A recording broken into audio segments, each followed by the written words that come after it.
Hello everyone and welcome to a brand new day of All Creator Live, and I'm back playing more No Man's Sky. Sorry it took a minute for that to start up. My microphone, I had to do an update earlier on. That's another reason why I'm about an hour late to the stream, but to start the stream. But yeah.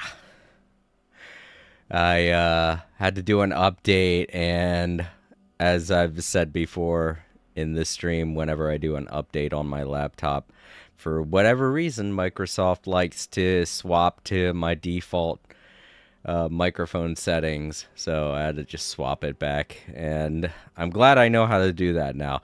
It used to be I'd start up the stream without even realizing that my microphone settings have changed, and I'd go through an entire stream without the microphone working. And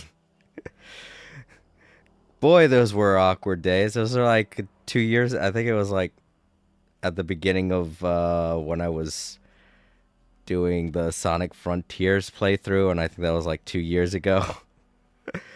Oh man, I do wish I could go 2 years back, but can't go back in time. Be able to see Freddy again. All right. So yeah, No Man's Sky, the newest update was released last week, and along with it were so many changes. And, well, the big update was 2 weeks ago, but the newest expansion, the newest expedition, started last week.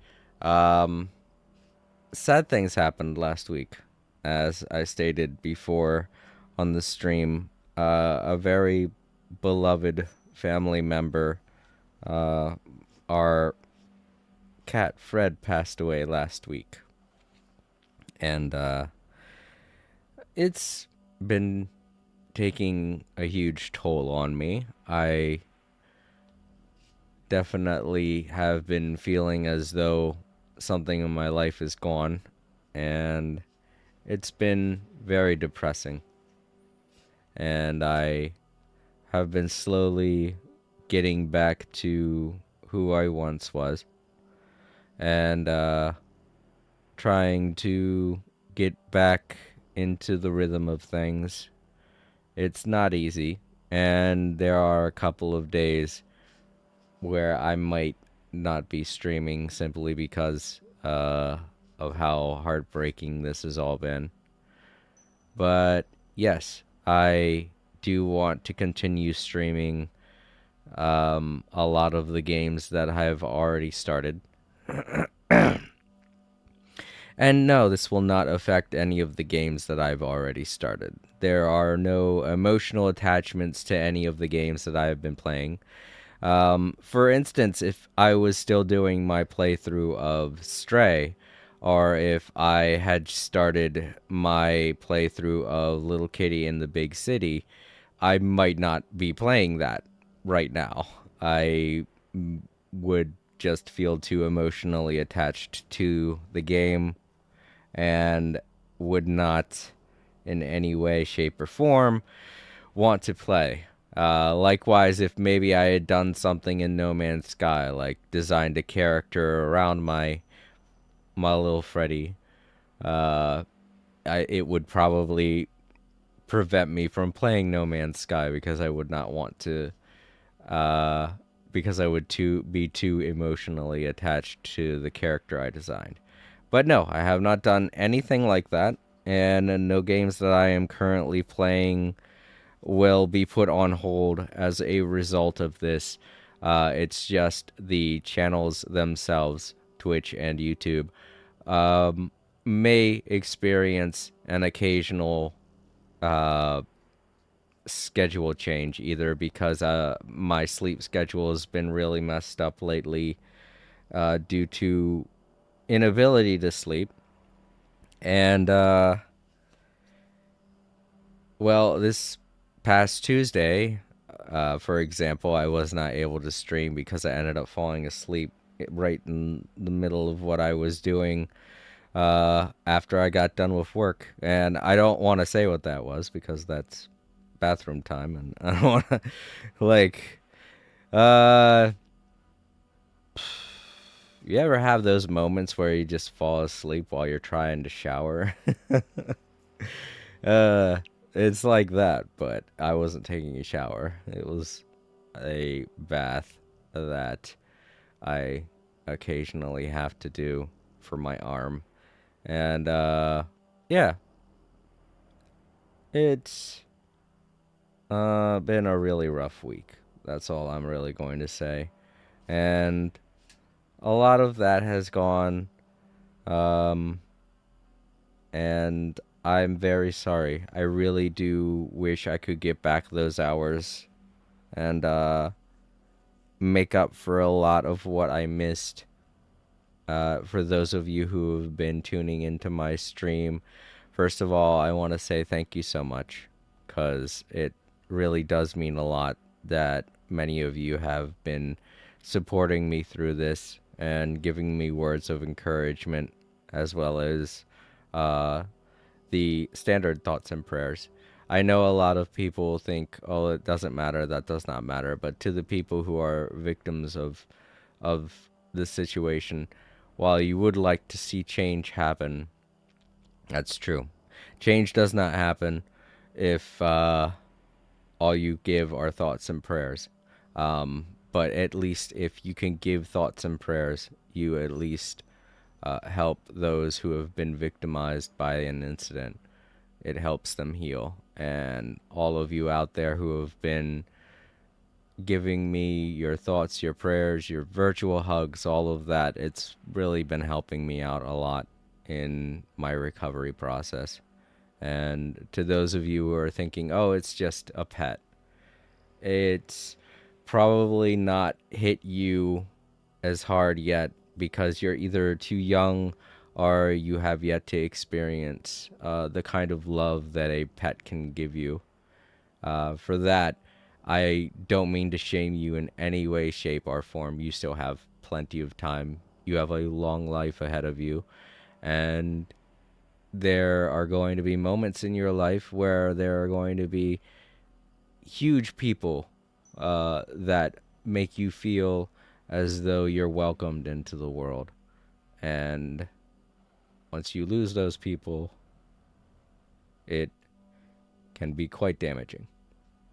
And if you have yet to experience that, I'm sorry. I don't mean to shame you in any way, shape, or form. It's just, when it does happen, you will know, and it will be devastating. So, with all of that said, let's get back into it. Let's do our best to carry forward, to keep up the fight, and to treasure every moment we have left. Ghosts said, hello there, Moonlit Ghost. Welcome. It's good to see you again. And thank you again for everything that you've done to help me out. It really does. I was just saying I was thanking everyone that has been helping me work through everything that I've been going through the past 2 weeks. And you are definitely one of those that have bolstered my resolve and have been helping me carry on through all of this. But yeah, welcome. I'm going to be playing the new expedition today. It's been a week since the expedition has started. And I don't want to waste any more time. We've got plenty of time, though, because it's like a 5-week expedition, which is very rare. Usually they don't give us that much time. But yeah, this new expedition is called the Titan Expedition. And we get a really rare ship at the end of it, so I can't wait to get this done. Moonlit Ghosts. Oh, thanks, Moonlit Ghost. I'll hang out for a bit, D. Yeah.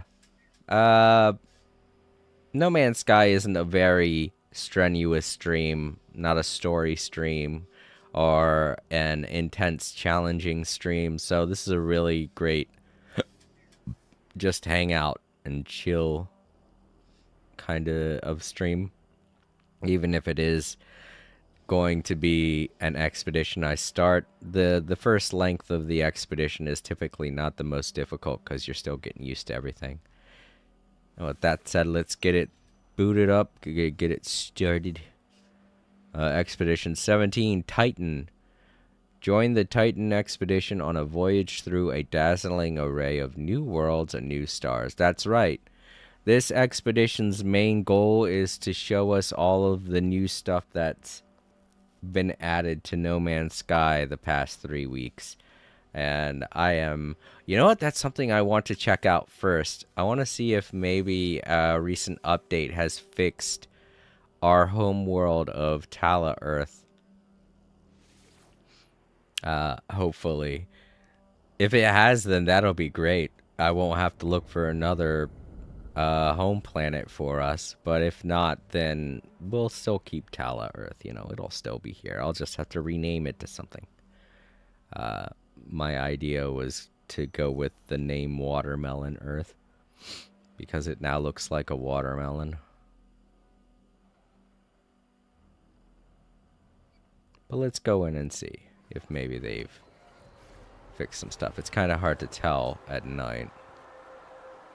But the one main way Telling, you know, yeah, nope, nope. Nope. It's still messed up. Oh, well. It looks like this is, huh? What's all that? Community milestone. Oh, that was just to let me know that everyone in the community has made it to tier 2.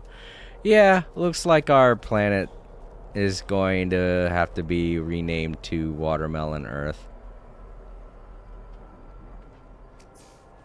Boy, from the outside it doesn't really look much like a watermelon, but... ah, well. It is what it is. Can't help that. Just gonna have to find a new planet. And that's no big deal. I could do that during my vacation. But yeah, let's start up that expedition. And see exactly everything they have in store for us. I can't wait. I'm pretty excited. It looks like it's going to be a lot of fun.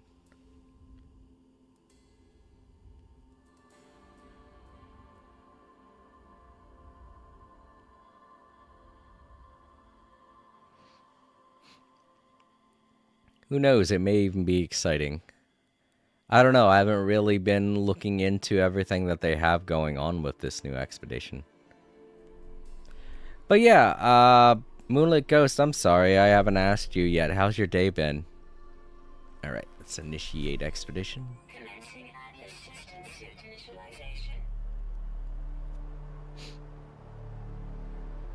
initialization. Some grand mountain peaks over at this over in the distance there. Shield kinetic system online. Wow, this is a really interesting type of planet to start on. Got rocks floating around everywhere. Whoa.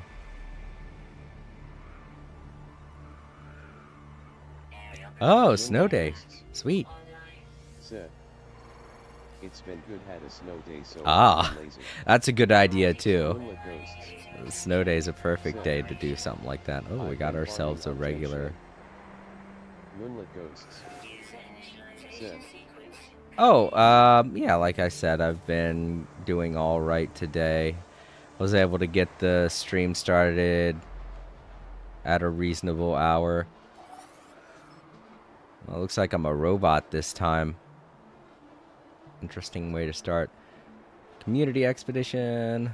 Yeah. Alright, so I've got to find a place to...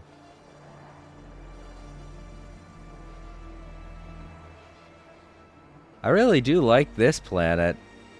It's pretty cool. It's nighttime. I'd like to see it during the day, but that might not be possible. Well, first off, let's get to our ship. It's way over there, and it's probably going to be damaged, so we're probably going to have to repair it. Ew, okay, never mind. I don't like this planet. Oh, this is weird. I've heard of, I've heard of planets with odd geographical formations, but nothing like this so far. That's weird. Where the entire landscape moves like that? That's just crazy. Let's see, okay, so we got big storms now. Moonlit ghosts. A tornado Sick. over there. It looks like it's moving alongside of me. This is going to be kind of awkward. I don't want to get caught in that. Especially because I don't know what my stats are yet. It does. I don't know why, but looking at this planet, at first it was making me think of, like, have you ever heard of the game Skylanders? That's what it was making me think, but after seeing the weird, gross, pulpy things in on the ground, I was like, ew, no. Let's get up this mountain. Looks like it's going to be on the other side of the mountain. Sometimes when you start out an expedition, you gotta trek a pretty long distance before you can get to your ship. But that's always the first thing you're going to want to do is get to your ship. That's a cool looking rock formation. Big old geode.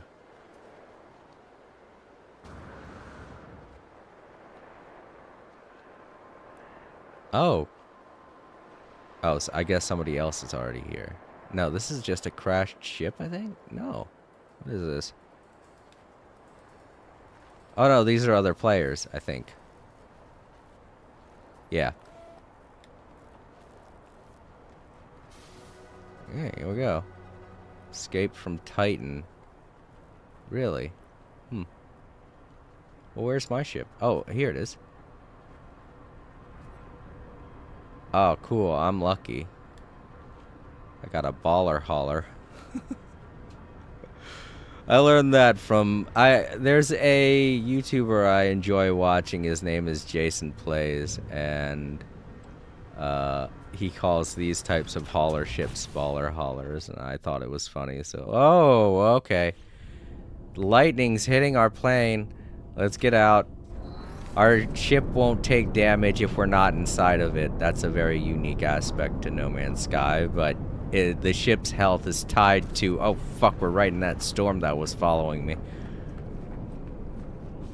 But yeah, the ship's health is directly tied to your own health. So if you don't want your ship to take damage, just get out of your ship. Alright. Is that a storm, or is that just geographical stuff? I can't tell anymore because of the way this planet's working. Wait for my shield to build back up.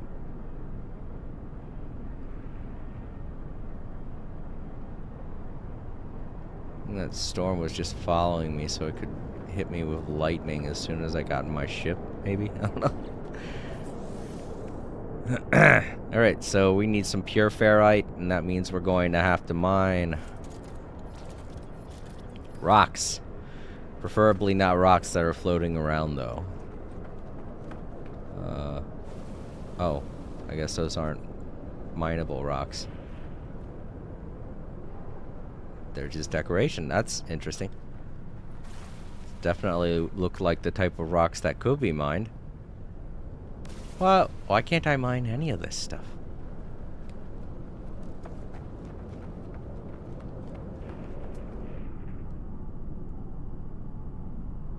Is that...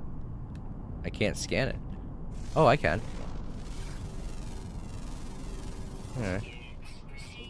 So the crystals are the only thing I can mine on this planet for some reason. That's weird. Well, they only have oxygen and salt in them. Not that that's something I don't need. Well, oxygen is something I need, but not the salt.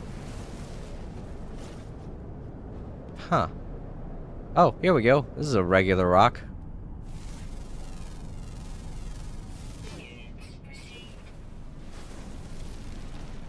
It's so weird that a lot of these rocks I can't mine.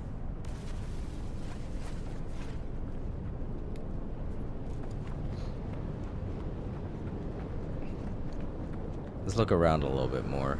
My extreme temperature thing is still up, so I don't have to worry too much about being damaged by the weather right now.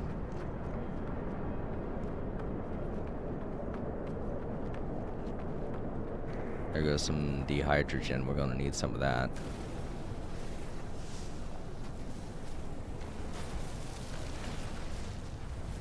Glad that these floating rocks don't hurt me, and that would have been annoying.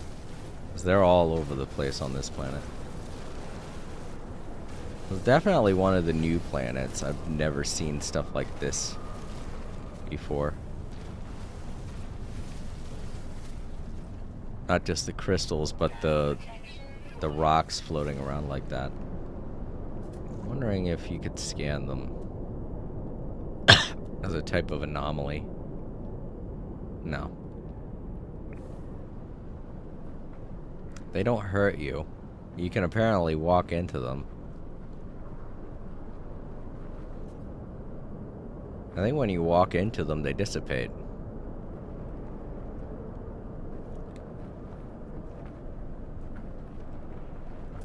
The way they act, it makes me feel like they're alive, you know? Weird, like I want to scan them. Norgo, Noro, no, Norogo, Norogo, Newty, Newty, Newty.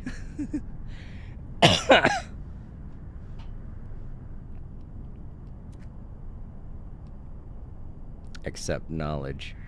Korvax, we're in a Korvax system. Okay, cool. A Korvax system is a more peaceful system than a Vakeen system, so we won't be seeing too many pirates. I don't have to worry about that when I take off. I should, however, start focusing on repairing my ship, though, because my extreme hazard protection is now falling.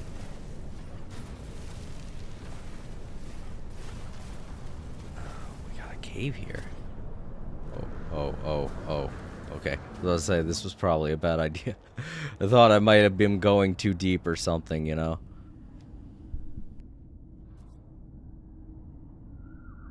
This cave is good, though. I just gotta remember that's the only way out! Here we go. Caves are typically a good source of cobalt, but you can find certain rocks that'll give you ferrite dust as well.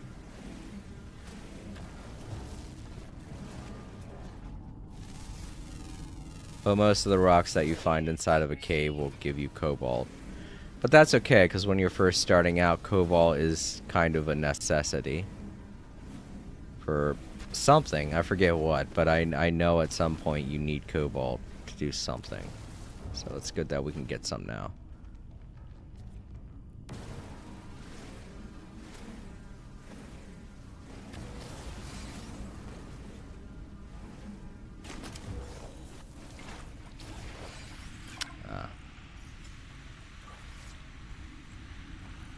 Technology recharge. Moonlit Ghosts. Said. Admittedly, Moonlit Ghosts, No Man's Sky is not for everyone. So if you do want to duck out, if you have somewhere to be, I'm totally okay with that. It can be kind of boring to watch No Man's Sky because, you know, it's really something that's more like Minecraft. You get more out of playing it than you do watching it. I'm sure if there were a lot of people playing alongside of me, this would be more entertaining, but if it's just me doing this, then it's probably not as fun to watch. So I don't blame you if you gotta go. Moonlit Who wanna Ghosts. hold you up? You have a whole life ahead of you. Everyone I'm chilling does. with Genshin and listening to you, LOL. Oh, okay, cool. I kind of just wish that I had music to play for you. Like right now I'm listening to my Spotify playlist, and I really wish I could play it on the stream, but unfortunately YouTube and Twitch algorithms are like, nope, you're not allowed to. And I get that.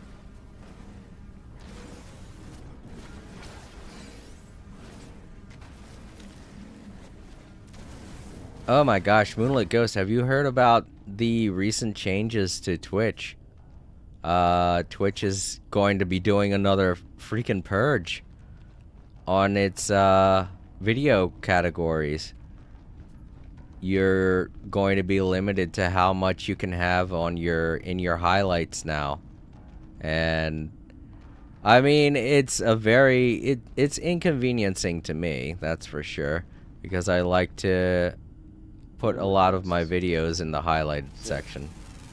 Oh nice LOL. Normally I have a video or stream in the background of gaming, LOL. Moonlit Ghosts. Oh, okay, cool. Said. Also what changes? Um. Ghosts. Said. Purge Hunt. Uh-huh. Yeah, it's bad. It's not really a good thing, especially to those like myself who... Oh, I need hazmat gauntlets to get that. Okay, well. Let's do this instead. Toxic protection. Get out of here. Falling. Toxicity levels are stabilizing. Good. But yeah. So to anyone, I don't know, if someone's watching this in the Twitch archives, first off, congratulations. You've managed to somehow see this before it gets taken down. But second, yeah, this is a warning to everyone out there who highlights their videos. They're all going to be going down on April 19th, 2025.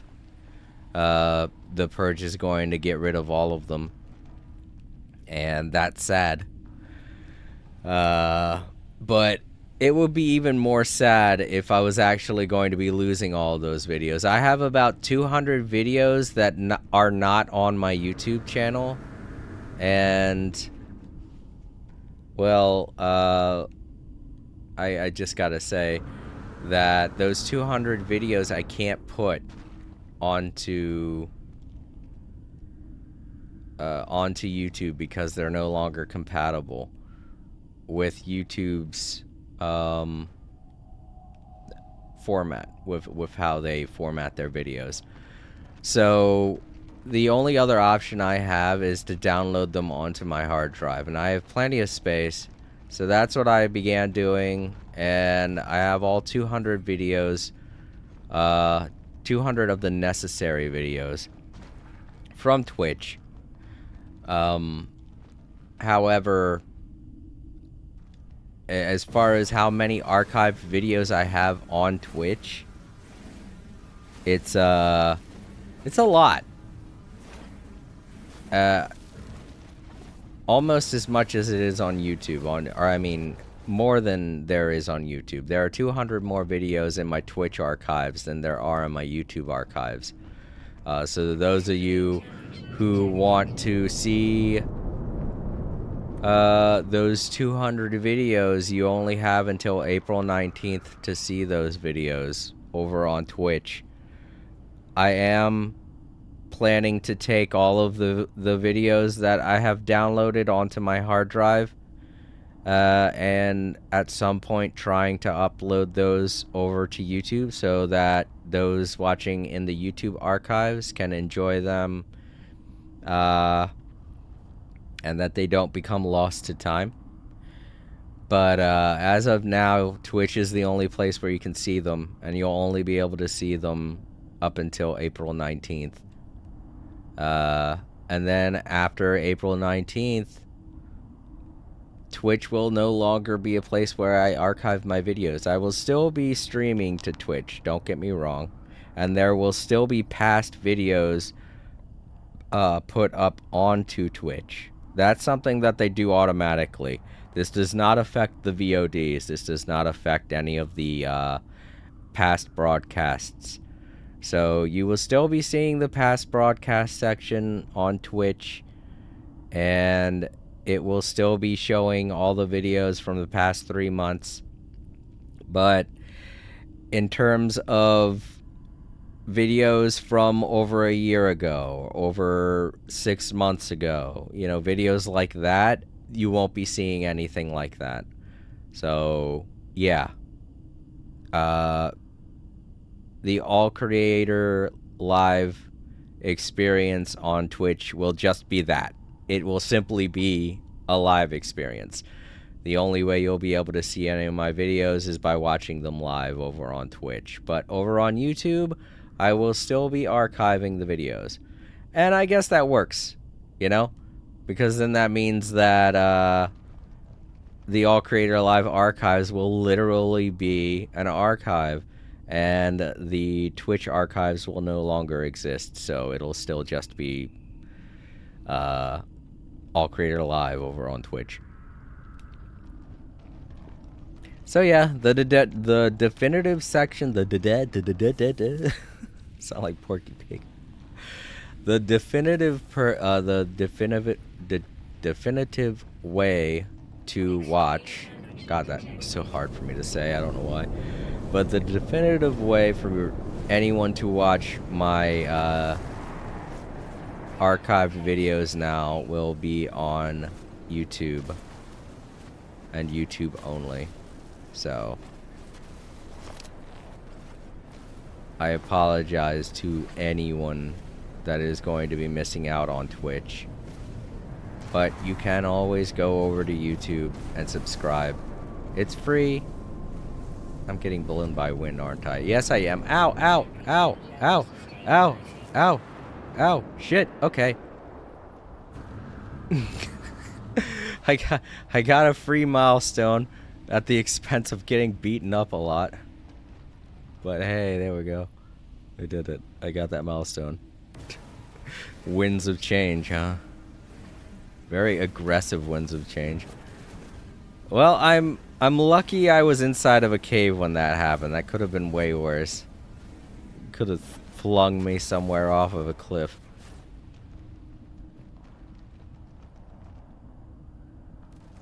Alright, so what are these? Vortex cubes. Right, neat. Now I have vortex cubes. Okay. Oh, this looks like a good way to get out. I don't have to worry too much about. Okay, now it's daytime. Let's get back to my ship. I have lots of ferrite dust. That's not my ship, I don't think. I don't think it was that far away from my ship, was I? It is. Oh, wow, I was pretty far from my ship. Deeper cave system than I thought it was.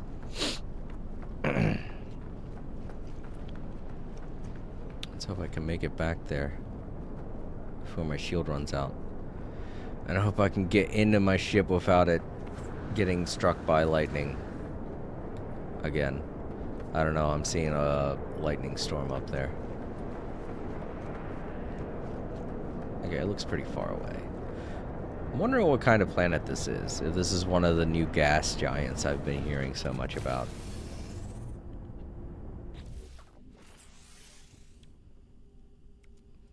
Oh, right, pure ferrite. I have ferrite dust. That's not the same thing. I'm gonna need to...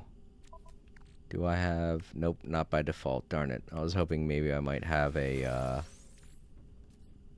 refiner by default. But nope, this isn't that kind of an experience. What do I have? Oh, I have a shield lattice. That's... Okay, wait. They changed the way the, elemental shields look.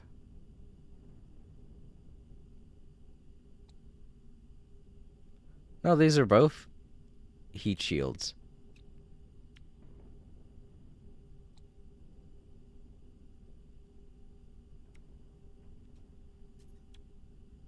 Well, why is one purple and one blue?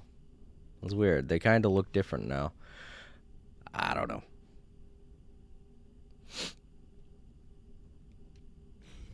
Okay, so I need to make a refiner.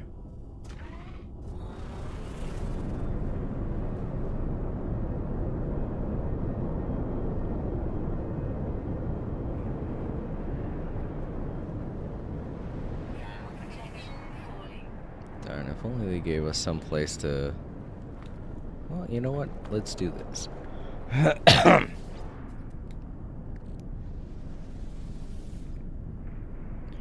Also, sorry if my voice sounds a little bit weird. It's, kind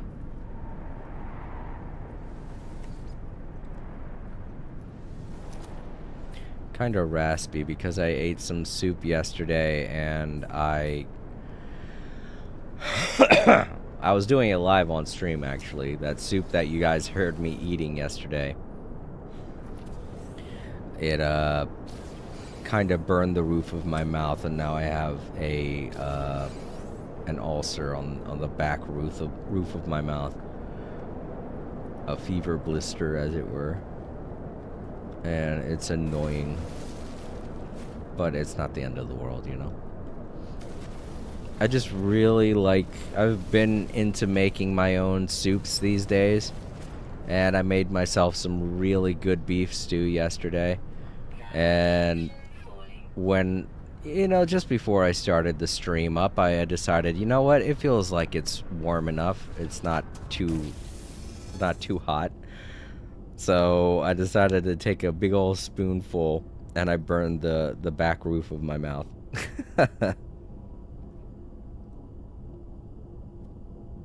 Moonlit Ghost. I hope so. It's fresh. It's new. Hope it gets better It just soon. happened yesterday. It hasn't even been 24 hours. Really only hurts when I swallow, but it probably is making my voice sound a little bit different. But yeah. That's been an inconvenience all day, but it really only affects the things that I swallow, and because all I really had was beef stew left over, it's not a huge deal, because it's nice and soft, and I make a really good beef stew. So I still have a bowl left. I'm going to eat that for dinner before I go to bed tonight. Now what was I gonna do? Oh right, make a sorry, my brain, I got caught up in my own conversation. Portable refiner. Oh, metal plating. Moonlit Ghost Wait, what else do I need? said, "Yo, give me the recipe." Oh man, I need more oxygen. Well, we got plenty of that. Where are those big crystals? Oh, hello there, friend.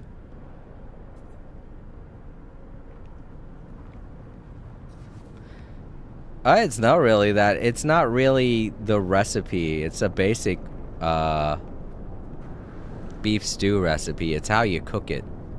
I make it in a slow cooker, and I like to make it to where it boils the broth, and then just keep it on a slow cook for about 3 hours, and that softens it up really good. I will say that the big difference between the way I make it and others make it is I like to cook the meat first in the oven. The beef. I like to cook the beef in the oven first to get out a lot of the blood, you know? And then I pop it in the already cooking beef stew with the carrots and the potatoes and the celery.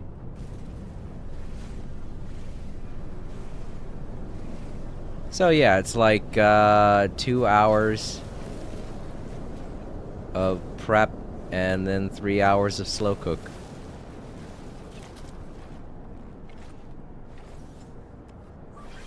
Technology recharge.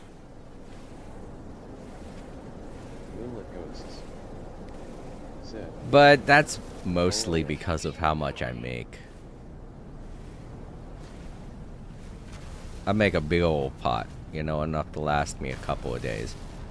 I do that for a lot of the soups I make.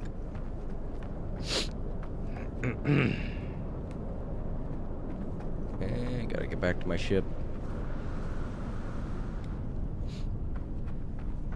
That one guy I'm a little envious of. He's starting out as a Gek. I have to start out as this weird robot creature that I am. But at least I have a cooler ship. Let's take a look at it from here. Yeah, look at that. I think these haulers are very unique. With the orbs on the side.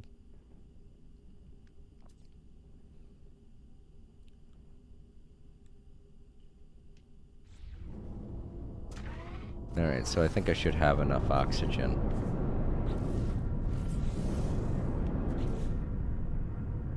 Uh-huh.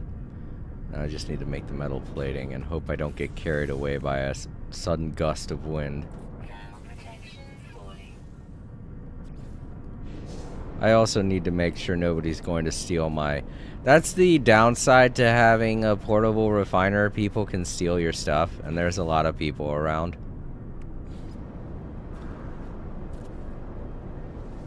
Alright.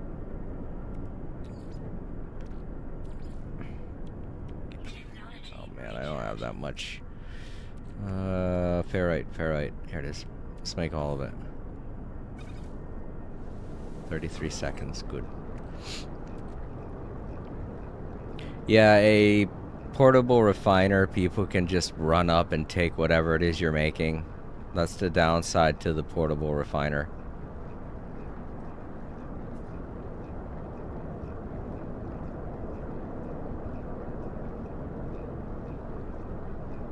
Moonlit Ghosts.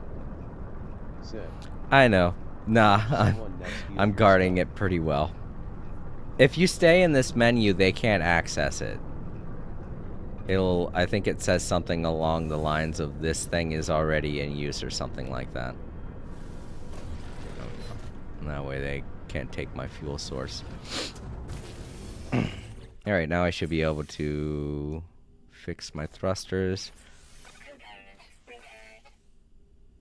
Technology repaired. Alright, and now we need to fix the pulse engine. We don't need to fix the pulse engine to be able to take off and go somewhere else to get away from people. But we do need to fix the pulse engine if we want to get to another planet or something. So all you need is the thrusters in order for you to achieve flight. But in order to achieve planetary liftoff and to go to another planet, you're gonna need the pulse engines. So we need hermetic seals and metal plating. I think I can make the metal plating. I know I do not have enough. Darn it. I think this is part of the challenge. Oh, hello there.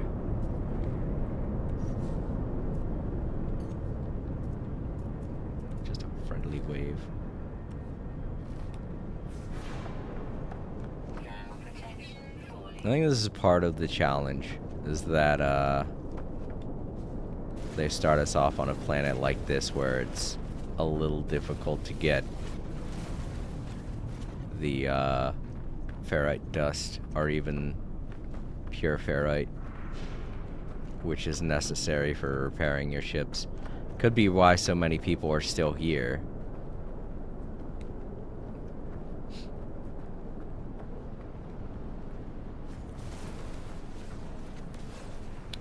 The caves, I feel like, are a good place to get the rocks that we need, but there aren't too many caves around. Ooh, here we go. Use some of this. Come on, grab it. Thank you. Sodium is good for your shields. So if I do need to use the sodium I've just collected to boost my shields back up because of the extreme weather, I can. But yeah, that's another good reason to do these expeditions. If you're a friendly type of person and you want to see other players, Thermal protection falling. the expeditions, you will 100% see other players when you're playing in an expedition. I just want to get more oxygen. I was thinking about it just now and I used quite a bit of it. There's a storm a-brewing, I better get out of here.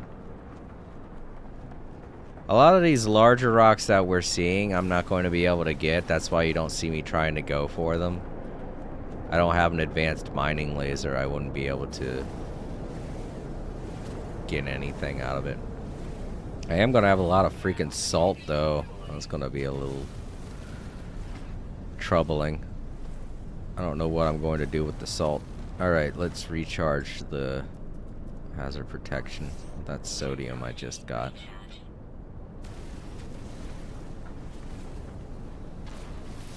Thermal protection falling.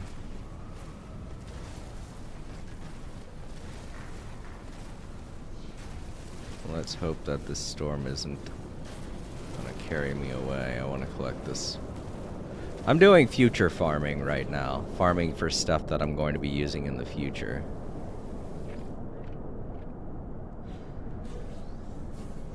Oh, good. I needed this. Thank God. That lightning storm messed me up kind of bad. And right now, these crystals, these condensed carbon crystals, are useful for fuel, so gotta pick some of these up as much as I can because there are no plants on this planet.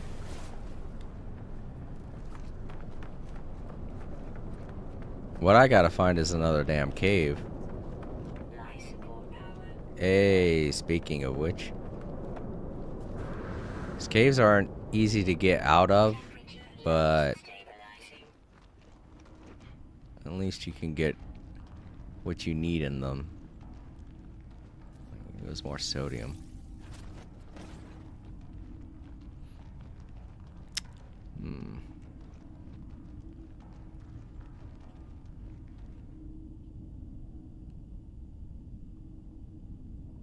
Oh, I think this might be the cave I was in before. I'm like, geez, where are all the rocks? I already mined them. This is another reason why it's not that not a good idea if you are someone who wants to play online. You're gonna have to realize this is a problem you might run into. It doesn't happen that often, but you might run into it.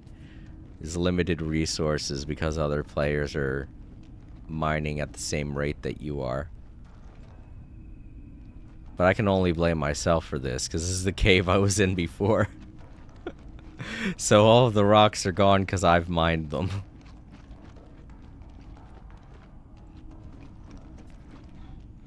Yeah, I left no stone unturned in here. I got everything out of here. Alright, I'm gonna need to make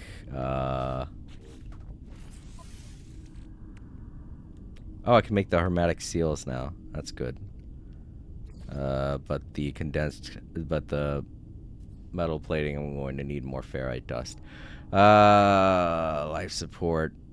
Oh, okay.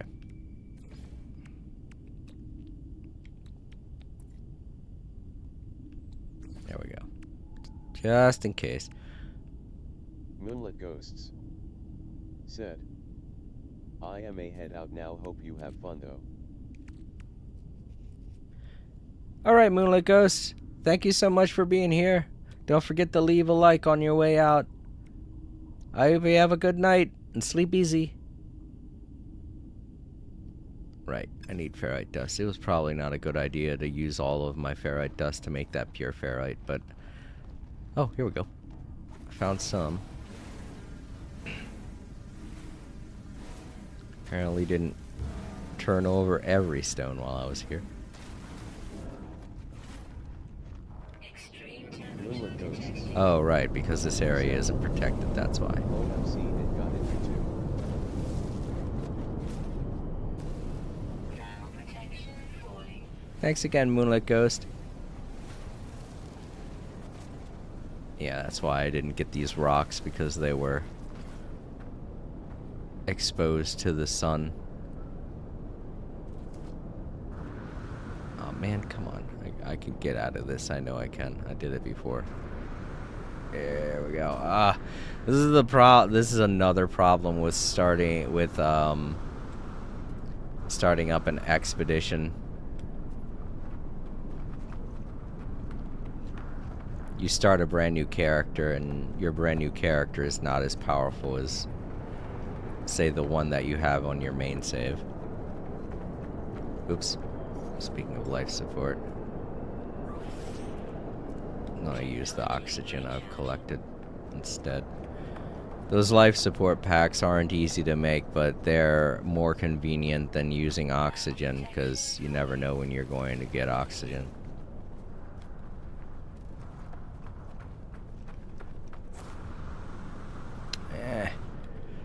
See, I'd be doing that jet boost a lot more if this wasn't such a hilly terrain.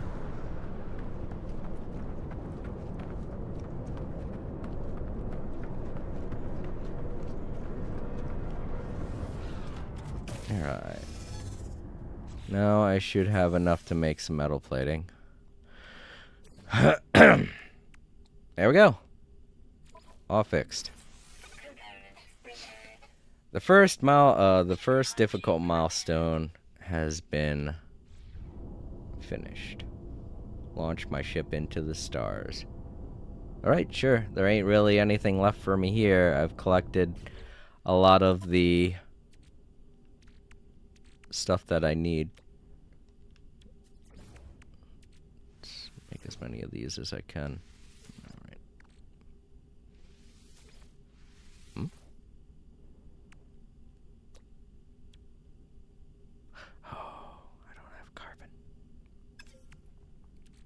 Right, that is another thing that was hard to get here. Alright, well, let's go into space. Woo! Get the heck off of this planet. Crazy, crazy planet. The Skatai system, huh? Alright, let's do it. Am I in space now? Yep, I am. Ignition. I'm in space, and space is yellow. Or wait, no. I'm going back to the planet now, aren't I? Yeah. Okay, I was about to say, why is space yellow?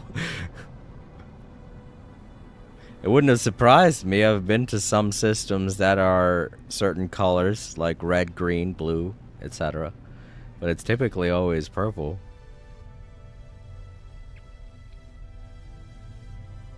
Yeah, I guess this is one of the gas giants.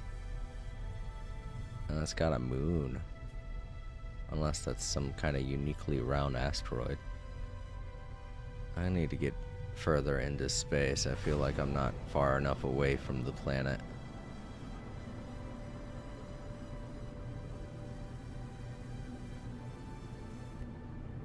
Why am I not away from the planet yet?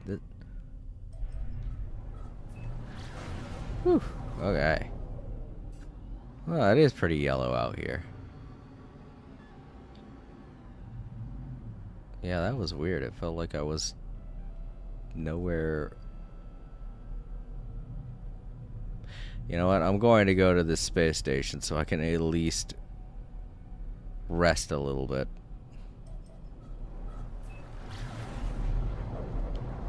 Space stations are a great place to rest.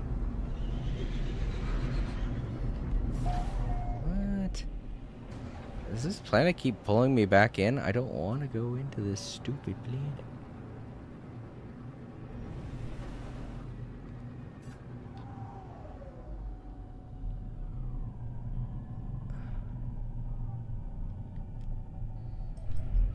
Because this asshole is here. Get away from the space station, dude.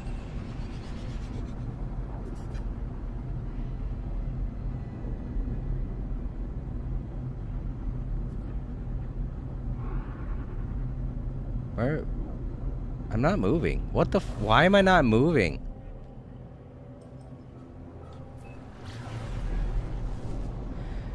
What the hell? Let's get away from this planet. I don't know what the hell's going on with it, but for some reason I'm not moving when I'm around the planet. Survey all moons of a gas giant.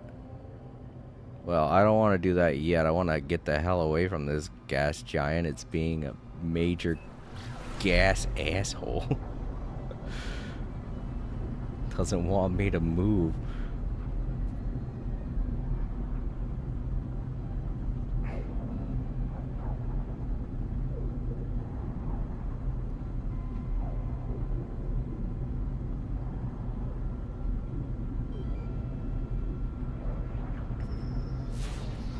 Nah, I'm not doing that. Don't know what I'm going to run into. Get away. I don't want to talk to you. I didn't mean to pulse out. I'm trying to get to the space station. Oh no. What? Oh no. This is an abandoned space station. This is not the same thing as a regular space station. At least I think this is an abandoned space station. It looks like one of the old space stations. Or I guess you could call them desolate space stations. But it doesn't have the wear and tear that you usually see.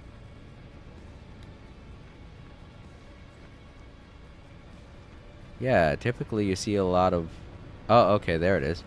There's the wear and tear. It's usually more prominent out there. And I don't think the teleporter's working.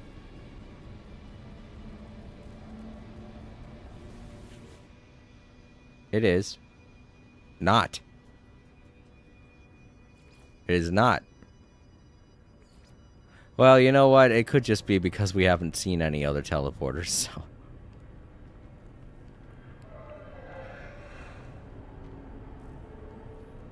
Yeah, this is a abandoned space station. These are not very useful.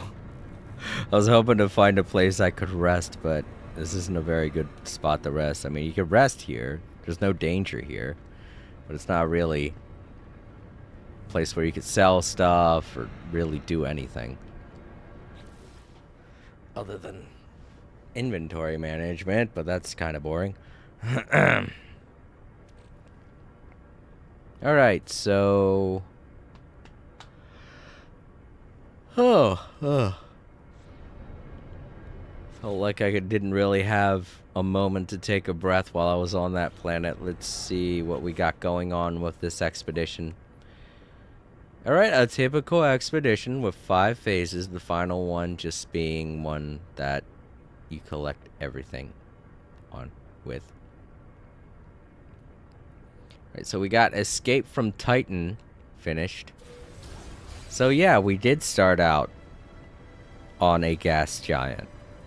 And apparently the gas giants have a much stronger magnetic field, because that thing was annoying as hell to get away from.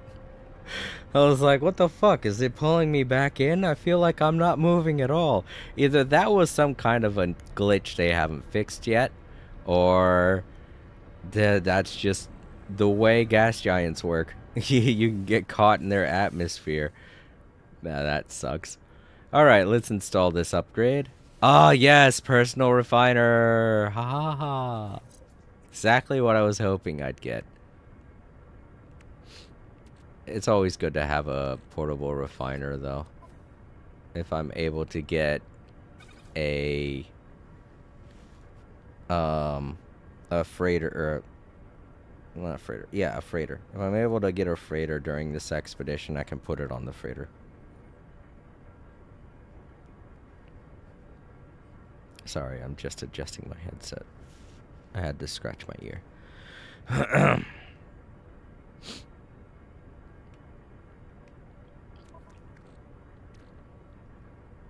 But yeah, that's always good to have the personal refiner.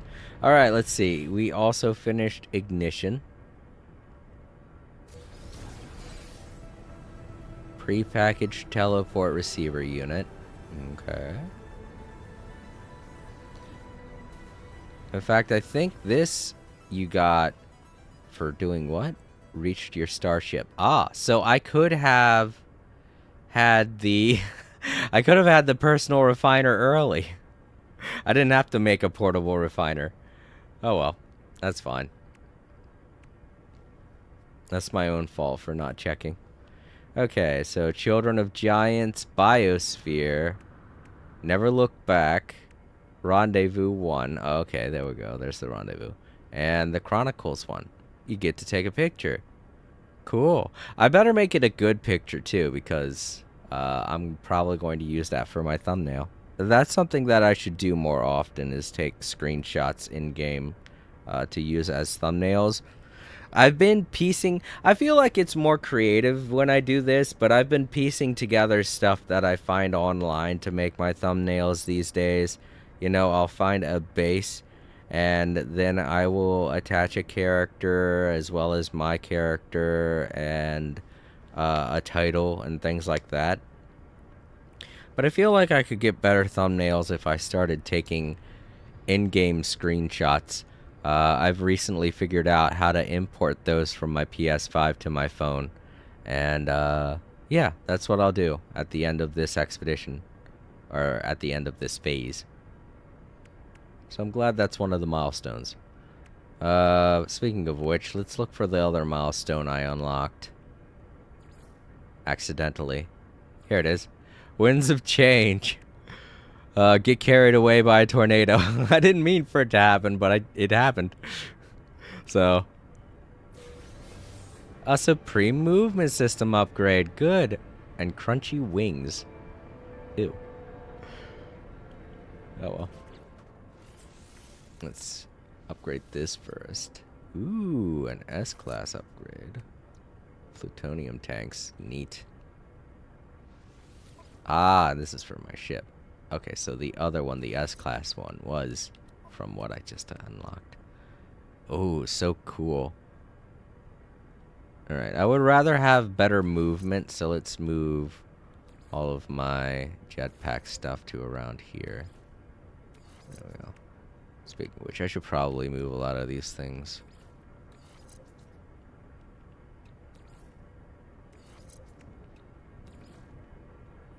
Oh, we got another. Okay, so you know what? Here, this here, this right here.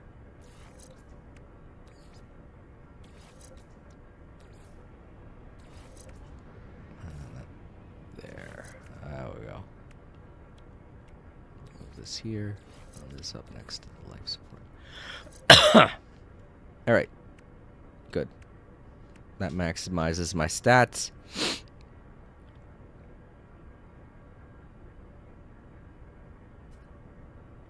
And those must be the crunchy wings. Yep. And I don't need to use a nutrient processor right now, but I could try doing that later. To those unfamiliar with the way I do my expeditions, is I like to do it one phase at a time. Like phase 1, I'm going to be focusing on all of this today. Phase 2 will be next week's expedition adventure. Phase 3, week after that. Phase 4, week after that. And Phase 5, week after that. And since we have 5 weeks to do this expedition, we'll have 5 weeks of Titan adventures. I guess we could call these the Titan adventures. Alright, so next we have to do Children of Giants. Survey all the moons of a gas giant. Alright, cool. That means I have to scan all of the moons around that gas giant that I was being harassed by. It would not let me out of its orbit. It's like, get over here, give me a hug. And I'm like, no. Please. I just want to get to the space station. Got lots of salt now, too, so hopefully I get to use that for something. Alright, so this is the gas giant. It is definitely a giant. It is way bigger than any other planet that you will typically see. Which are typically about the size of this planet here. This is a moon, but that's still not meaning much of anything. So by survey, what do they mean? They want me to scan each of the moons, I guess? I've already scanned this one, so... Oh, I think I know what they mean. I think they want me to land on each one. Alright, so the first one is Uj. I don't know how you would pronounce that. So I guess they want me to land on each one of these moons. That's fine. I guess this is a good way of saying, hey, look at how big this planet is in comparison to all of these other little tiny moons. Isn't that cool? I gotta admit, it is cool that they decided to make large-ass planets. Oh, God. And we got another bot. Oh, cool. This is a paradise moon. I think that's a spot I can land, right? For free. Oh, no. It's a depot. Never mind. I don't want to land there anyway. Alright, let's get rid of that bot.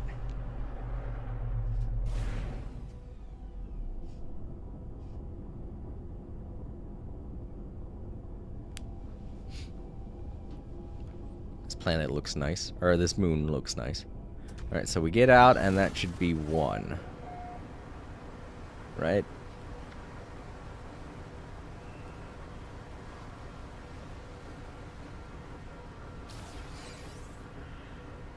Smallest planet. This is a planet? I thought it was a moon. No, it is a moon. See, it counts as 1. Oh, that's a dangerous planet. Speaking of which... never mind. I don't know why Alexa thought that I wanted to... Oops. She thought I wanted to do something.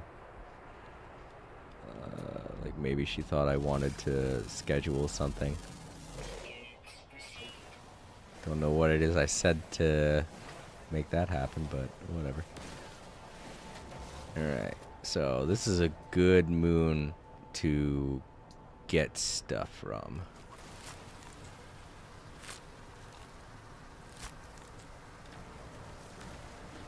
Especially carbon.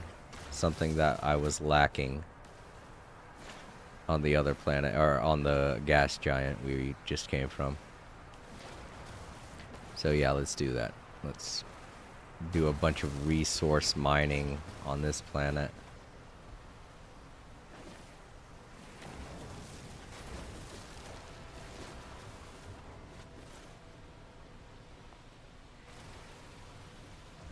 Thought I saw something over. You got lots of dangerous plants on here too. While that might be bad, it is in fact useful to get oxygen. That itty bitty bulb. Itty bitty explosive bulb.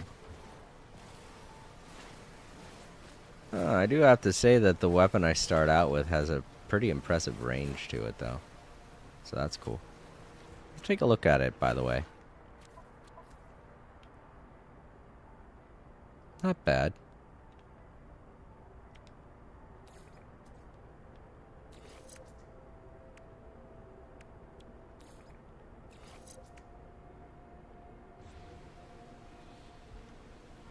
Make it a little more powerful. Got nothing for the mining laser though, but that's fine. I'd rather be able to defend myself. What was it? Am I mining stuff? It could have been under the grass. It could have been like very tiny rocks. I was like, am I mining stuff from the other side of the mountain? I didn't know. It's just very tall grass, that's what it is. And there are small rocks under it. Ah, darn it. But yeah, as you can tell, carbon and condensed carbon are very useful for fuels, and so they are very useful for me, and they are something that I'm going to have to collect a lot of while I'm on this planet, along with the ferrite dust, because ferrite dust is useful in producing physical materials like the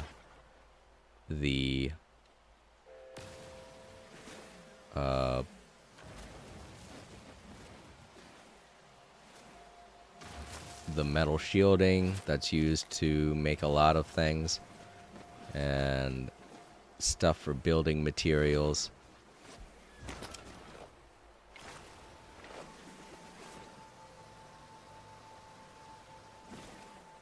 So yeah, carbon, ferrite dust, oxygen, dehydrogen. Four of the most important things that you're going to want to find when you first start out in an expedition.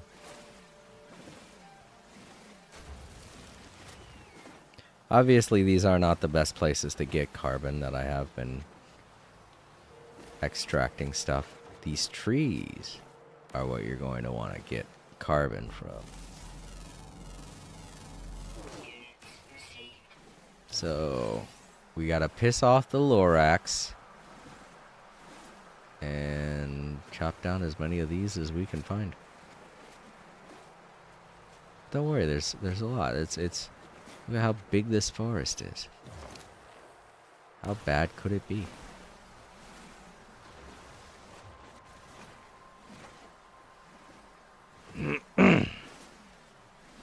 I do like that I'm starting out as a robot.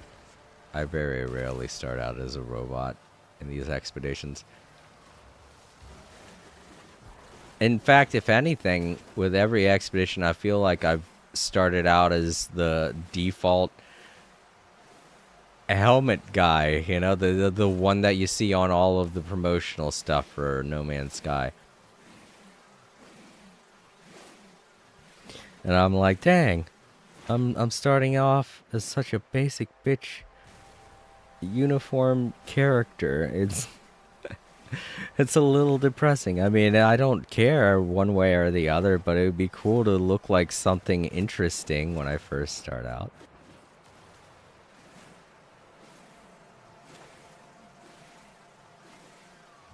The readout for mining is a little goofy. It's kind of slow too. It's weird. I want to scan these bushes. I want to see what the other thing is that I've been picking up. Oh, condensed carbon. I guess that's okay. These tiny rocks that I can barely see. Keep picking up as well.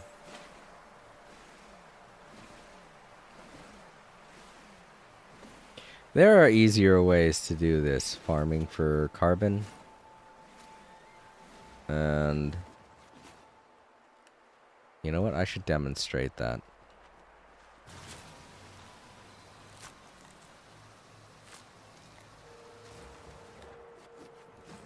This is a really nice planet. I like, or moon. This is a really nice moon. I like it.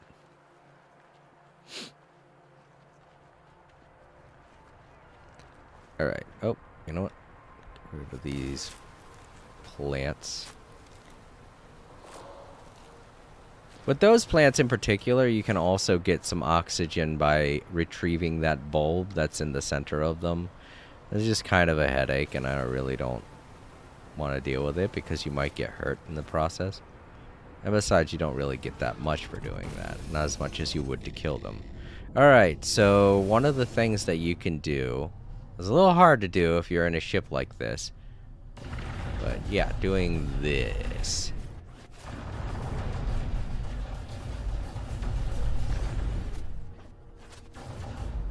Yeah, you'll get resources, but it's not that... You know what?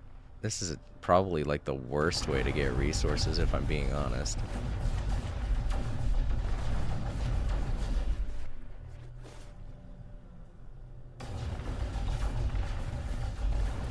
But yeah, if you do this, it's it really depends on your speed. The way you like playing, if you like making things go boom or not. But yeah, you do that and you can get lots of stuff. If you can hover, if you have a ship that can hover, 100% do this. It's a lot of fun. But in regular ships like the hauler I'm in, it's a bit annoying because you can't stop. You can't stop and hover in place, so... Alright, so that should give me plenty. But you also have to remember that it's going to put it all in your starship. So you're going to have to take it and put it into your inventory if you want to do anything with it.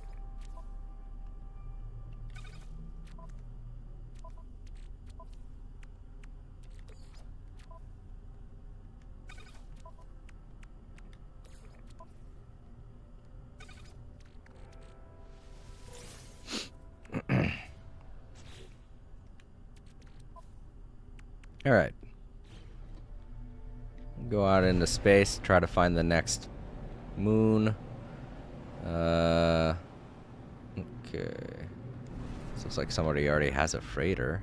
Lucky them. Let's see here. Where's the next one? I want to try and stay away from the planet. I don't want to get pulled into its orbit again. The other thing is finding these other moons is not that easy. Asteroids everywhere. Actually, this is a good point I should probably bring up. You want to farm asteroids as well, because they contain the, there it is, tritium that you will need to refuel your ship's pulse engines. So if you're ever trapped in space, you have no more fuel left for your pulse engines, look for some asteroids and start mining them.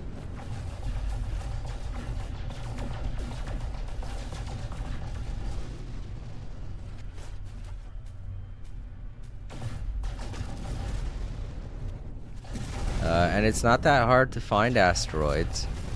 You'll find an asteroid belt, but if you're unable to pulse drive to an asteroid belt, or if you're really far away from an asteroid belt, you will still be capable of finding some asteroids just floating in space. They'll be far and few, but you can find them, don't worry. And your thrusters are always fueled.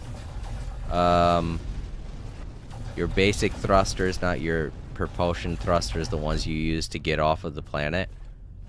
But your basic thrusters don't require any fuel source whatsoever. So you'll always have them, and you'll always be able to zip around to places to get any and all material you're going to need to charge your pulse engine. So it's not like you'll be permanently trapped in space with nowhere to go.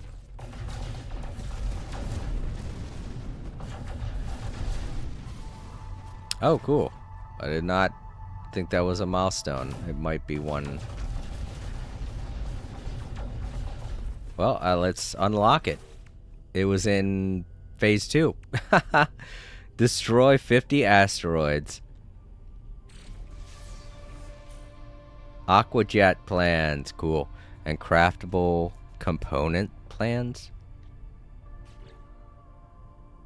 Oh, yes, to land on the water. Okay, cool.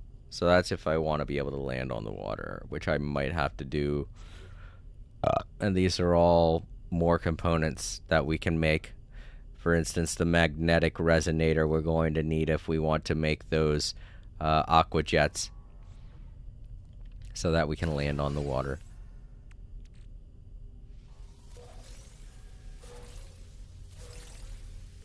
Alright, so we got plenty of tritium, and that's useful for our pulse engine. Let's go ahead and stick that up there. You don't require too much, so yeah, just make sure you grab some before you really get started. As soon as you leave the planet, look for an area filled with asteroids. Mine as much as you can, not only just to get that milestone, but to make sure you'll be safe as you travel through space and you won't get trapped just floating along. It'll save you some time, basically. So, okay, let's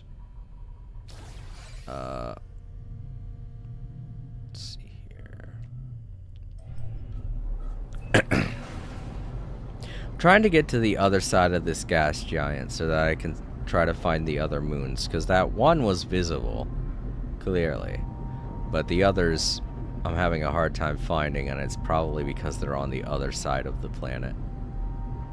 And I can't see on the other side of it. I think I see one. Here it is.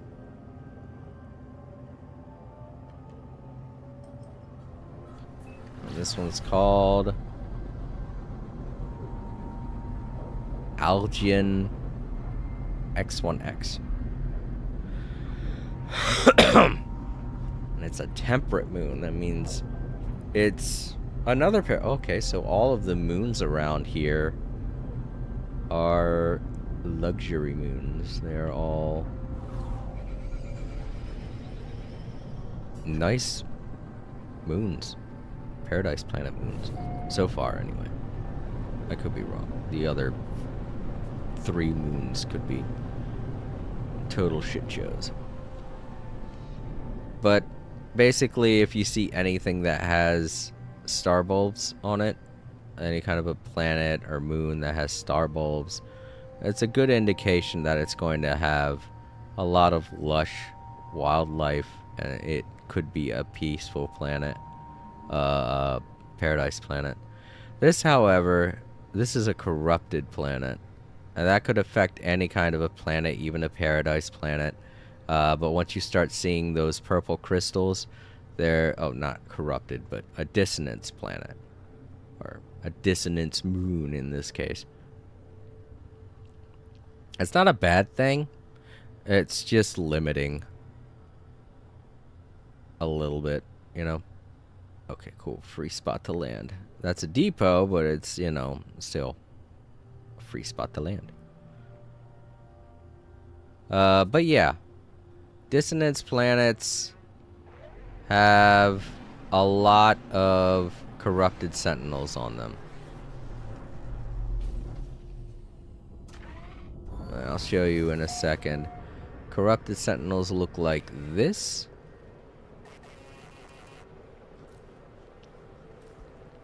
I think that's a corrupted sentinel. It is, yeah. But corrupted sentinels are also chill. They don't really care one way or another about you or anything you're doing. But the minute you mess with them, oh my god, they will hate you. But this is mostly what you'll see when it comes to the corrupted sentinels. This is what they basically look like. That over there, that's a quad. That's not really one that you typically see. The only reason why you're seeing it here is because I'm near a depot. But yeah, if you mess with any of their stuff, they'll get pissed off. They'll attack you. And as long as you don't mess with their stuff, they don't mess with you. Alright, so that's the second planet. Or second moon. Let's get to the third one. Oh, and there goes one of the bigger ones. It had crystals on it. It had blue crystals on its back. Oh no, those are unique to this planet. Cool. Crystal spiders. That's neat.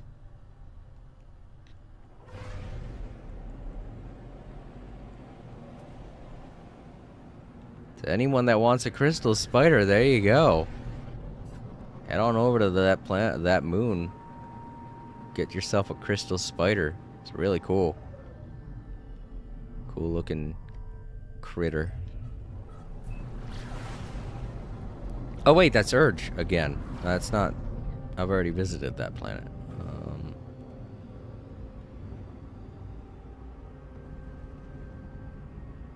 Is that a planet? Could be. I think it is. This is kind of why I wish I could toggle off certain icons. You could do that on the PC version. I don't know what button, if it's available on consoles, that's available to do on consoles. I don't know how to do it.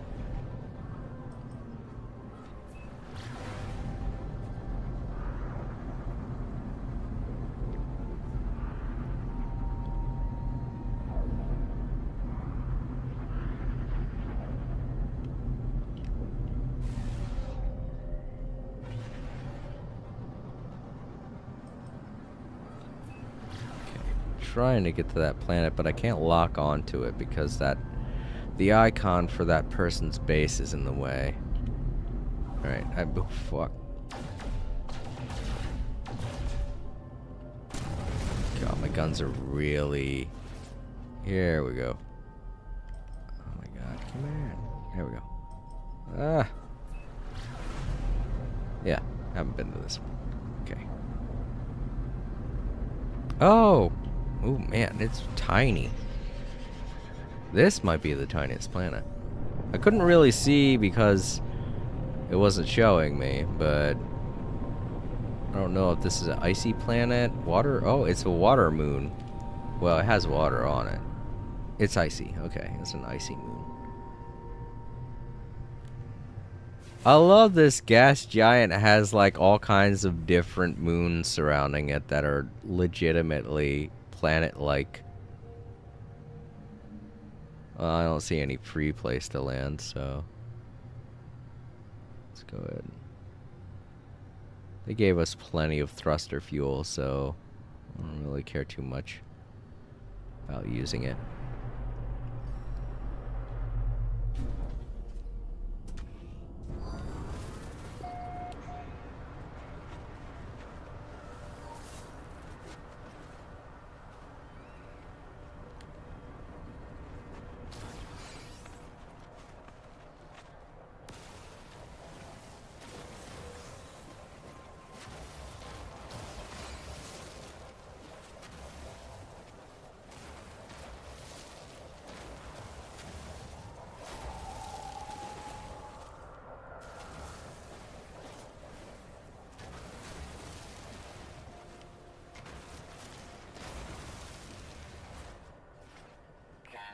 Connection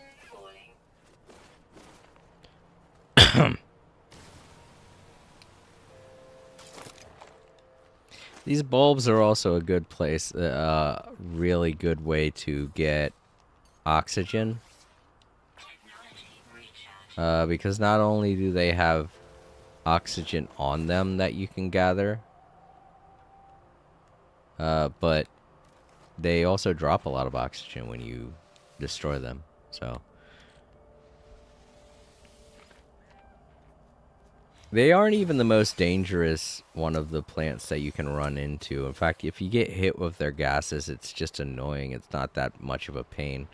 Your shield can handle it regardless of what your stats are.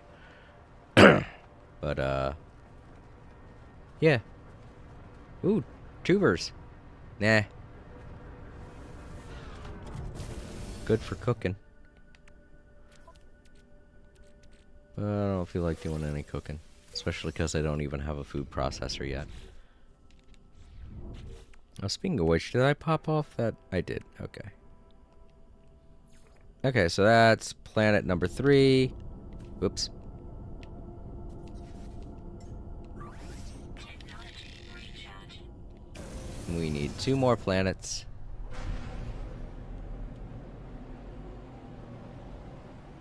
Or not planets, moons. I think there's one right there. I don't remember this one. Wait. Nope, I've been there.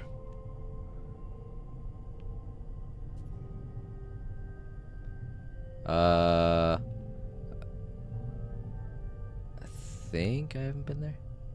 No, I have not. Resid Prime.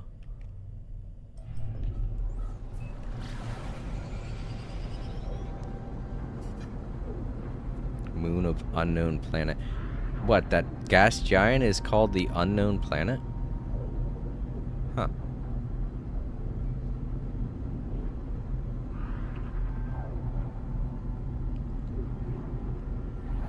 God. The ulcer in the back of my throat is very annoying.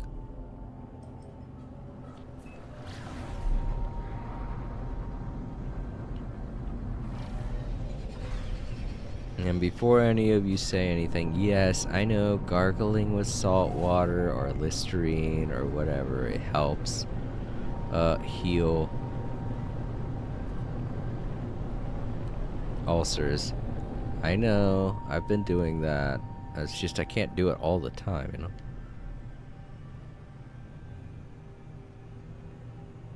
These are one of the new types of planets. Or is a moon, but you know, one of the new types of planets that we get to look at. I've already seen one of these before, so it's not that impressive. I saw one of these when I was playing during the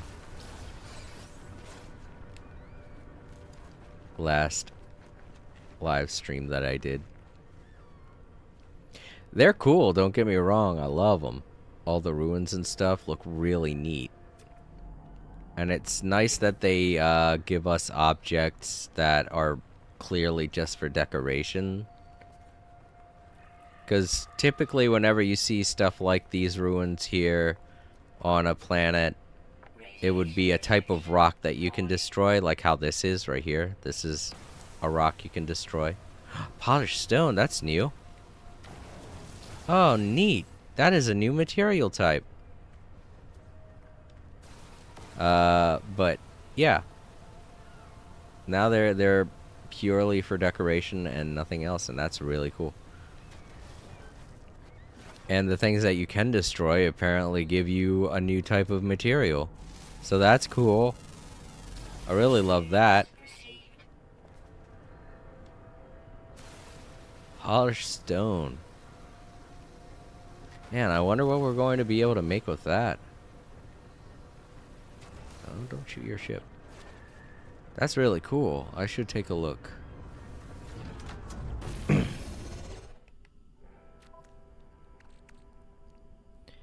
Acquired by applying the mining laser structural remnants located on ruined worlds. Powdery remains of a highly polished mineral surface. It glitters. Okay, so it's used for building and charging. What's it used for building, though? What's it used for charging, though? Huh. Oh, I'm sure we'll find out at some point. There we go, a new material type I didn't know about. That's cool.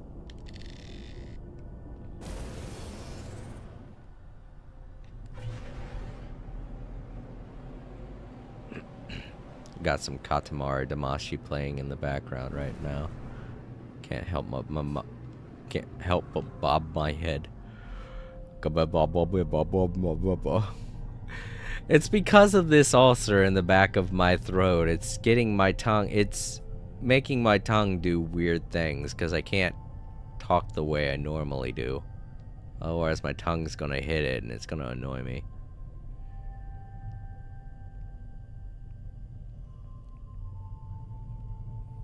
Now, where's that last moon?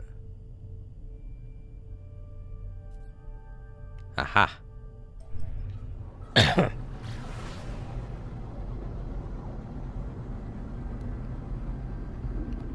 The sky.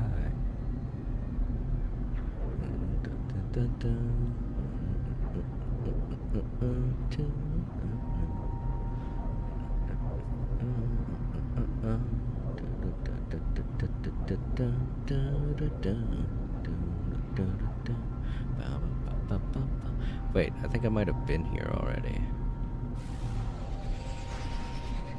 This is the frozen planet. Yeah. Well, there could be 2 frozen moons. I don't know, that name did seem kind of familiar. Oh, cool. A little spot here. Wait, what's that purple stuff?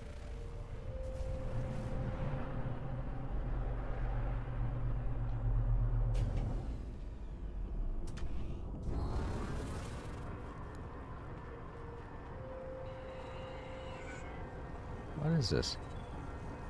Quartzite? Oh, that's right. This is a, no, it's not a distance, but quartzite here? Goodness.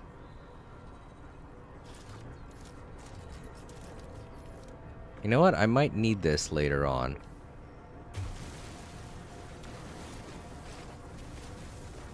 Oh man, my ship's in the way.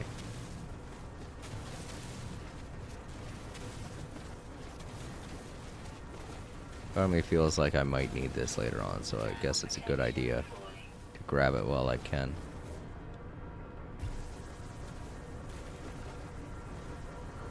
If I can. Not that much of it.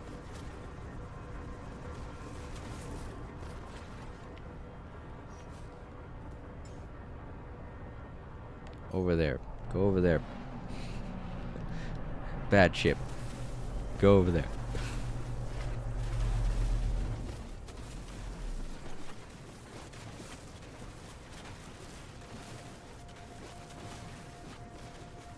Very unique place to put quartzite. So, can you find quartzite on any planet? No? I don't know.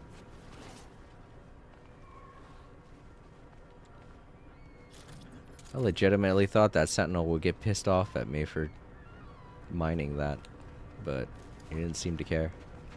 Cool.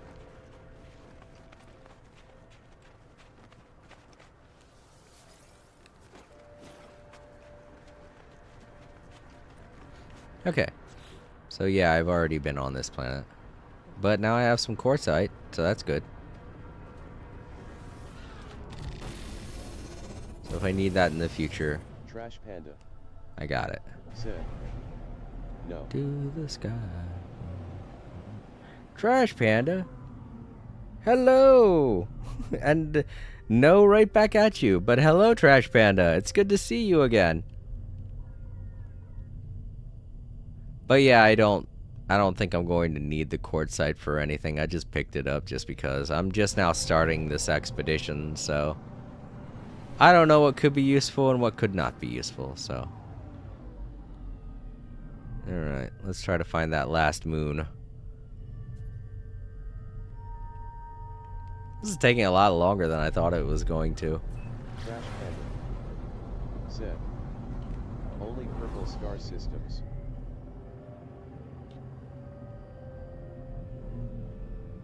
Oh, that's what you meant when you said no. Yeah, I guess this is a purple star system, isn't it? Because it has a gas giant. So, cool.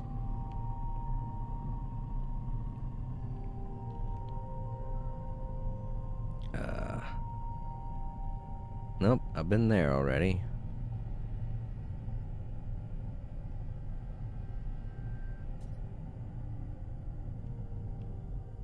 I think I've already been there too. That looks familiar. Yeah, I have.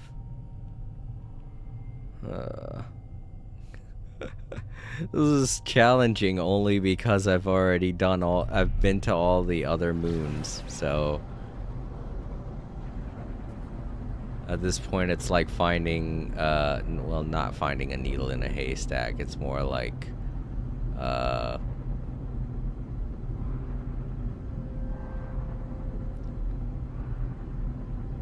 trying to locate your specific brand of item in a grocery store. There's so many brands, but all of them are not the one you want. And the other thing that's making this difficult is the fact that there are so many icons on the screen. I don't know what you play on Trash Panda, but for me, I play on console, and I can't really... If there's a button dedicated to getting rid of or toggling on and off icons, I don't know what it is. I know it's available for PC players. They can do that. I don't think I've been to this moon.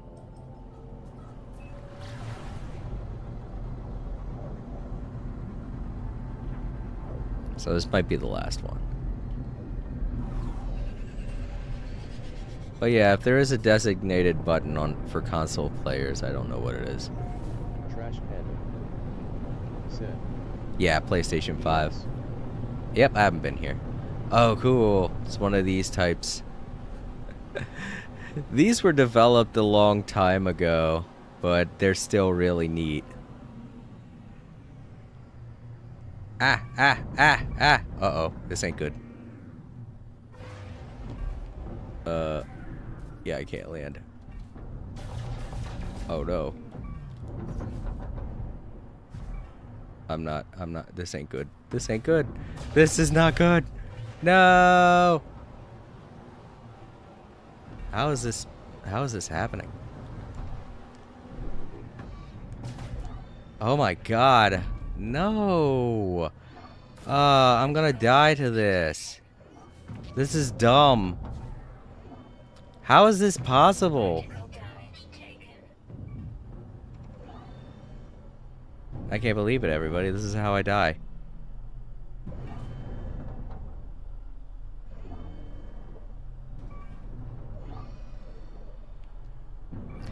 This is some kind of a glitch.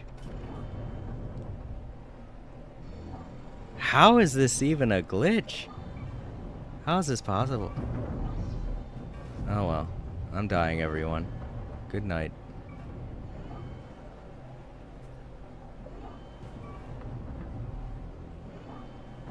Critical damage. I know. I can't do anything about that. How is that even possible? How is that even possible? Now I've got to get back to my stuff. Great. Where am I?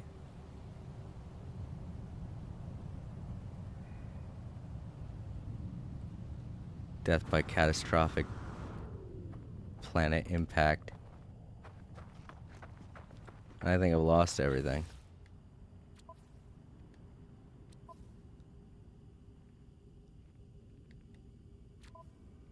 Everything on my ship. How far away is that? Is that... Is it on the other side of the planet? Well, where's my ship at? There it is. Man, this sucks. I can't believe that can happen.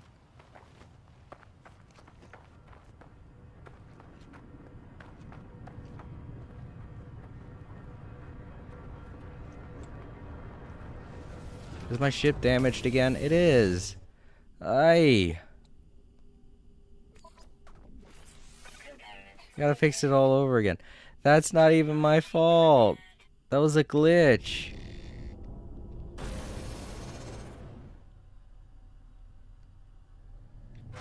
I cannot believe that happened.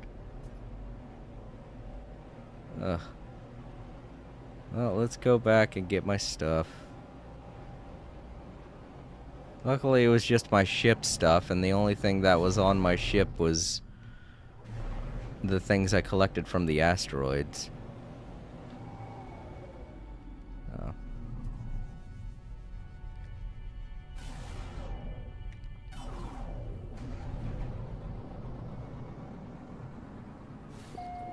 And if it's near that freaking whatever it is, that arc, I'll destroy that arc while I'm at it. I can't believe that happened. Ugh. Trash Panda. Such bad Sad. luck.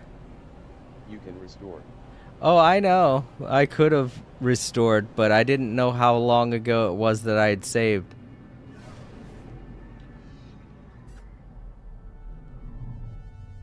Alright. I would rather have died, you know? Because that way I just lose the stuff that I know I already had.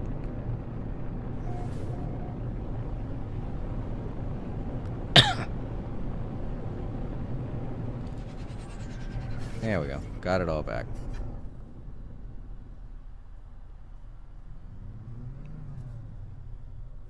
I don't know which arc it was, but I'm betting it's this one. Oh, I can't destroy it. Darn it. If it sucked me back in, that would be some crazy shit, wouldn't it?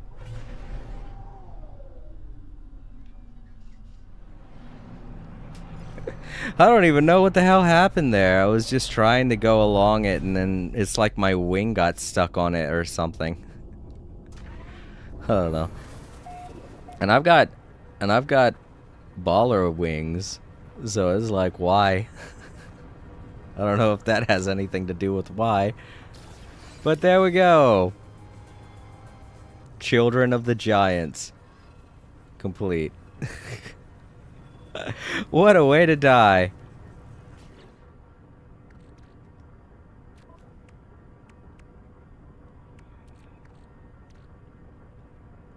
Gotta reorganize everything also.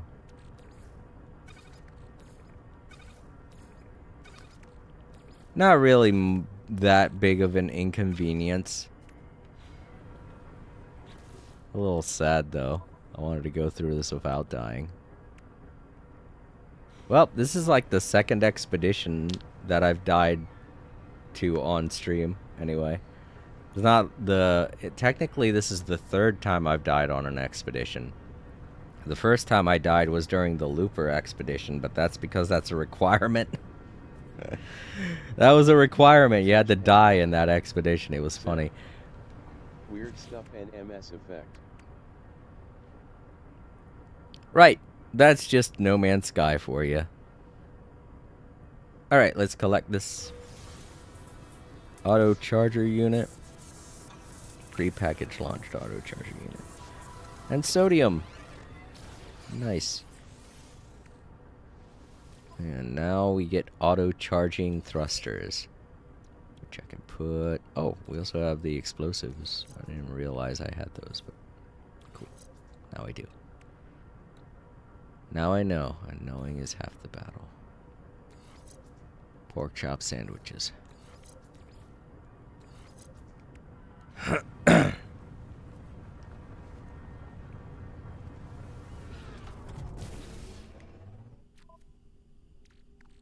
That's a lot of sodium nitrate. I bet it's going to become useful in the future. Alright, next.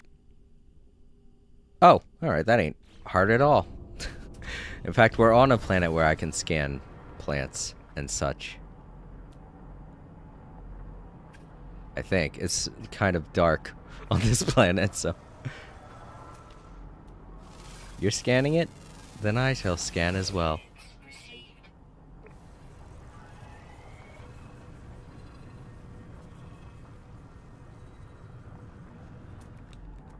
These plants count. Oh, this is a new type of hazardous flora. want to see what it does. It's all spiky. Hello, spiky plant. You gonna hug me or something? Yeah, it's like it does like a hugging motion. Can you gather stuff from it? No, you can't.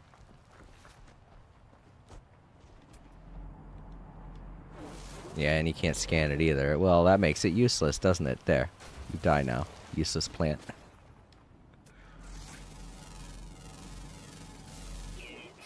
Alright, that should be... Oh, yeah, that's right. I couldn't scan the dangerous flora. Alright, so I just need one more. Can I scan this? No.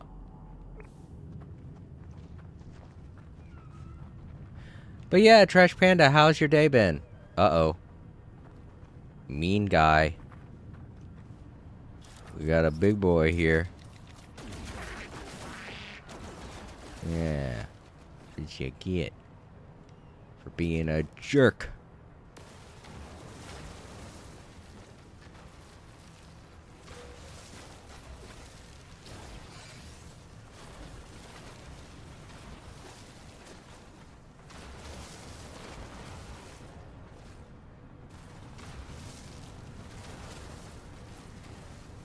Ah, Trash Panda yeah. said, I know that feeling. I got like I started up the stream like an hour later because of how much shit I had to deal with today. But yeah, I'm happy to see you. I also like your name, by the way. We have a lot of raccoons around my way. I see them all the time.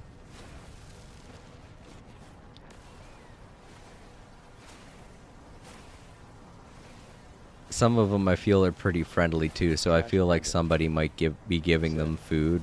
Like there are 3. Oh, wait, let me see. Oh no, yeah. It gets like that. Today I had to work a usual 12-hour shift, but sometimes it gets up to like 15 hours. But that's commission work. Like it's different for, like, I have a regular type of 9 to 5 job that I do on the weekends, and I don't really make that many hours at that job. I could if I wanted to. They're okay with me sticking around and doing other stuff. So if I wanted to, I could make 12 hours doing that, but I just could not see me doing it. It's not commission work. It's a completely different type of job. It's a more physically tasking job. So but yeah, if anything, when it comes to doing an hourly job that you're stuck with doing for several hours, especially over 12 hours, that is just your entire day gone and all you want to do is relax. So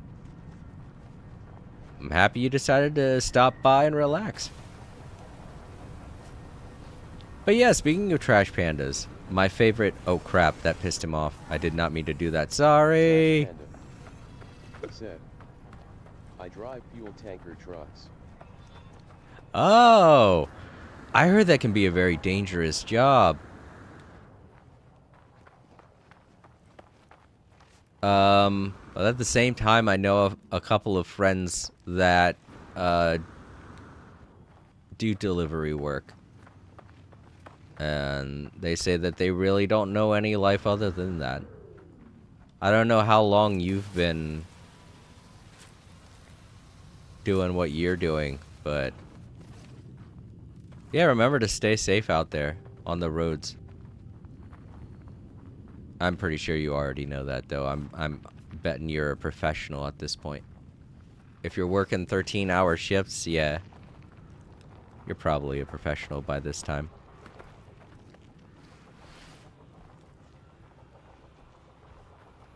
But yeah, speaking about the raccoon situation around our way, we have 3 particular raccoons that I run into every day when I'm heading home from work, and they seem friendly enough. I mean, obviously I don't want to just associate with a random animal on the street that can go one way or another, but it's really sweet to see them And they don't freak out or anything. In fact, they kind of look like they want to walk up to me. But I'm like, no, it's okay. I don't have any food. So that kind of says to me that somebody's been feeding them, and I don't have a problem with that. But I know that the local apartment heads do have a problem with that. But they are really cute. One of them's really chunky, a real chunky boy, and I'm like, he just looks like you want to pick him up. Hug him. Oh, whoa, that's some dedication. 12 years.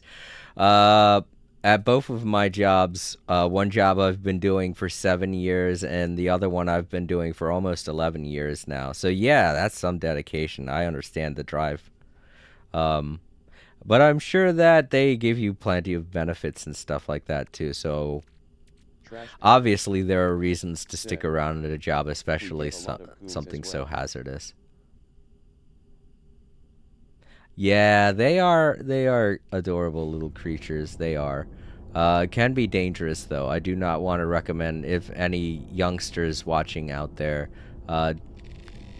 raccoons are cute, but do not just randomly walk up to one. You don't know what kind of raccoon you're gonna get, and half the time they're not going to be looking for some cuddles, you know.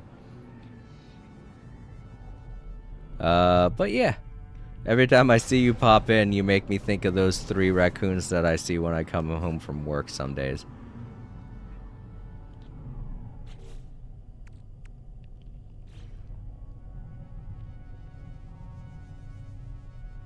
Alright, so that's all 5 moons, and I got... Oh, I shouldn't have left the planet. I forgot I have to scan one more plant.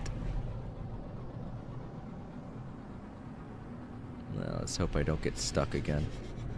I'll be okay, though, because I'm not wasting any fuel. I now have a rechargeable fuel source. Is this... It's a crashed freighter. Well, hello. Lucky me. Like, very rare to see on a moon. Because there isn't that much space for one of these to spawn on a moon. So, wow. Cool. I don't really want anything out of it, to be honest. I'm not really looking for things to scavenge. But I am here to try and find a plant I have not scanned. There we go. Here we go. Biosphere. Documented 6 new plants. Yeah, let's see what that gets me. Nutrient processor plans. Yeah. And some salty chunks to cook with. Alright, now I can make the nutrient processor.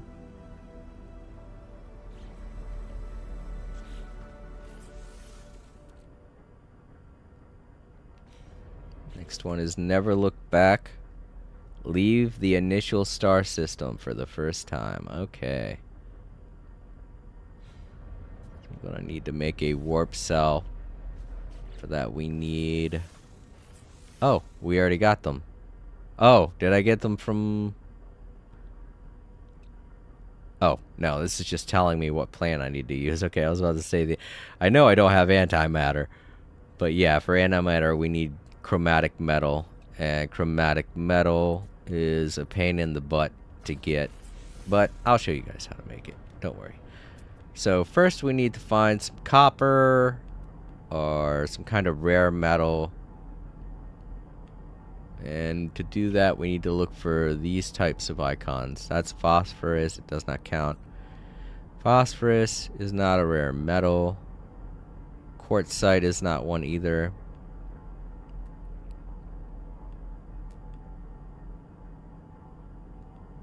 I might have to go to a different planet. This one might just have phosphorus on it, and that's it.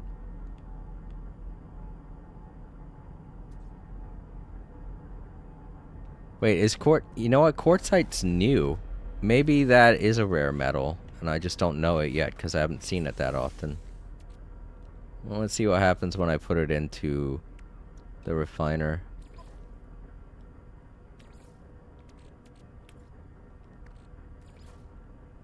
Aha! It is a rare metal. Awesome.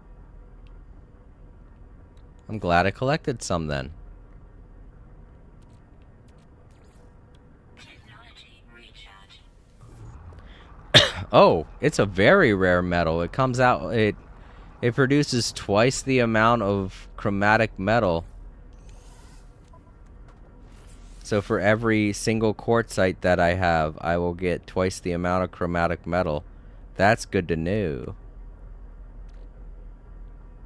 But yeah, as you can see, the minerals that you usually use are copper, cadmium, emerald, and indium to make chromatic metal, but now they can add quartzite to that list. But yeah, the rarer, as you can see, it says there, the rarer the stellar metal, the more chromatic metal it will produce.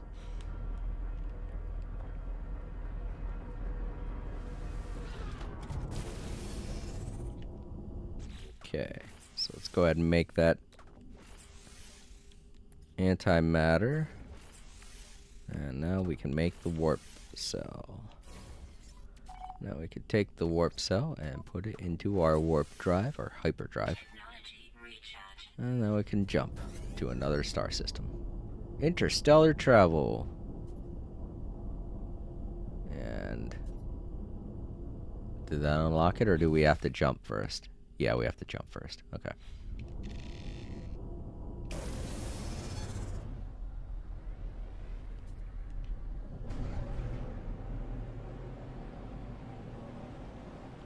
Those chroma planets are always really creepy. They always remind me of the previous expeditions that we used to have to do. Way back when No Man's Sky didn't have expeditions, they were sending us on these special missions, quote unquote, that we would have to go through portals to do, and we would always end up on a planet that looked like that in order to do them. It was a very rare time in No Man's Sky, and I'm lucky I got to participate in it. But yeah, it's what inspired those planets, and eventually led to the expeditions that we go on now. I'm pretty sure there are a lot of vloggers and YouTube channels you can check out to see what that was like, because it's very well documented in the No Man's Sky universe. Alright, let's jump to a new system. Technically, I want to go to the next star system that has the rendezvous point, or at least close to it.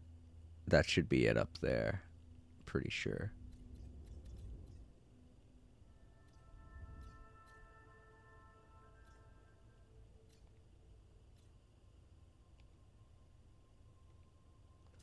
That's the closest rendezvous point marker that I've seen, so that has to be it. Oh, I like that the gas giants will have their own little orbit to them. That is nice. So you could have one orbit displayed for the sun and several other orbits displayed for each gas giant that's in a solar system. That's crazy. All right, let's leave, go back in.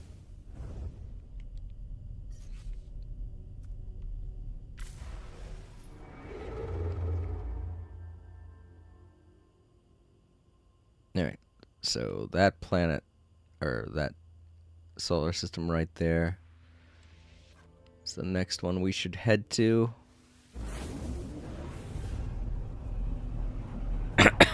Excuse me.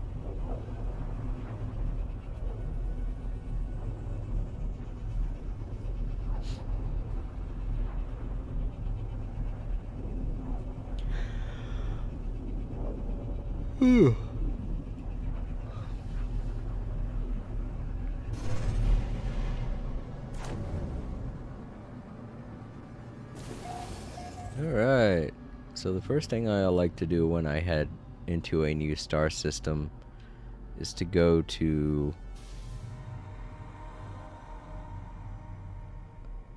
the space station of that star system so that I can get back here if necessary. Alright, so we took care of that milestone. Never looked back.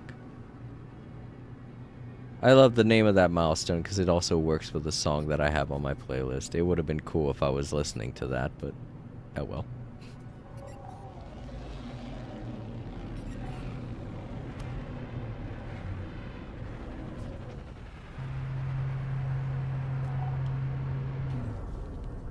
Alright. Rendezvous point 1 is where we're going to be going to next. So we get Warp Hyper Core plans. Alright. That's just a more powerful version of the hyperdrive cores that we typically make. But you know, they're not necessary to be made. It's just something that you can make to get an instant boost of 100% to your hyperdrive. But it's not necessarily something that you have to make. It's for space saving, I guess you could say. Because instead of carrying 4 of the cores, you just have 1 of those and you'll be set.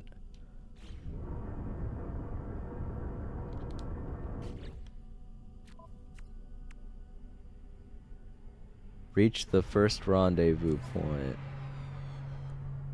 Did I encounter... I guess I might have encountered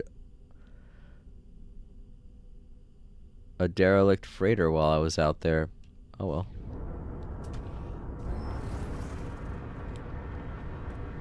Alright, so we got a couple of people here. Oh, there's someone that has the fishbowl head.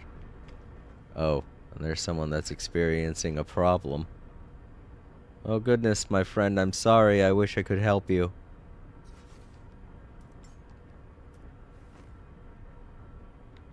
Do you need any help?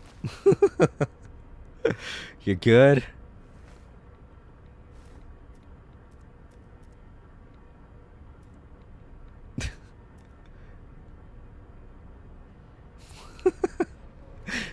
What do you make of this? I don't know what to make of this. Poor man.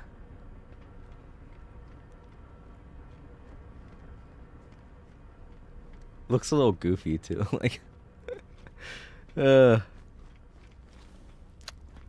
feel sorry for the guy. That's all I can do. It's just gonna have to respawn. Kind of like how I was dealing with the problem I was dealing with. His problem, however, is a little bit more severe because he can't die. So he's gonna have to respawn.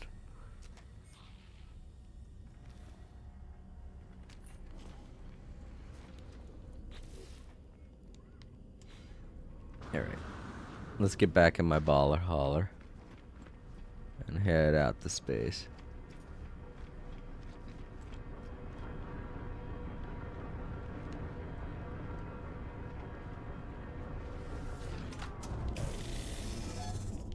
To rendezvous point 1. D's. Okay. You're doing great. Wait, did they let people... Okay, typically these expeditions... all of the planets have already been discovered and named by the the Hello Games team. But yeah, it looks like they didn't do that this time. Somebody named Risen Jedi Knight named this planet D's.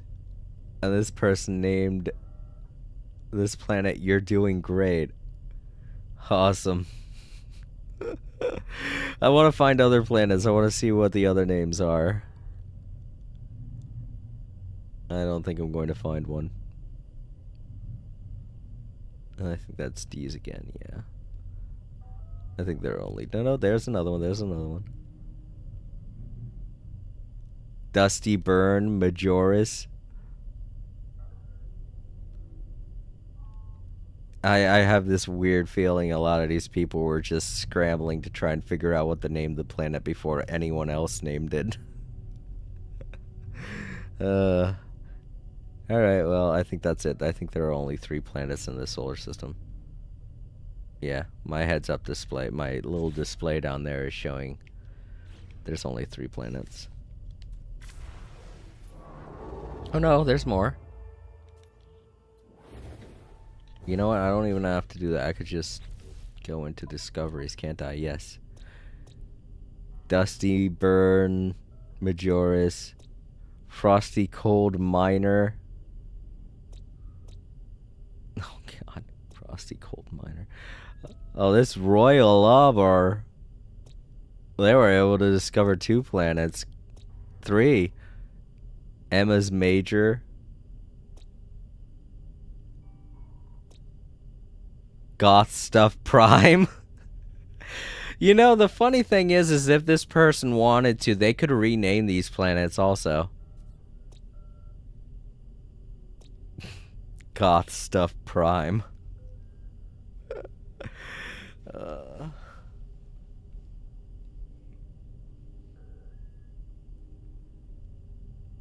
I like the "you're doing great" though.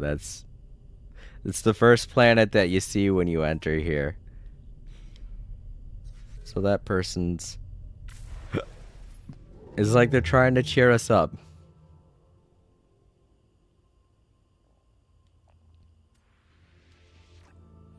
Alright, next star system. We just inch our way forwards till we get to the rendezvous point. You're doing great. Oh, now I can't wait to see what names we got for the planets up ahead.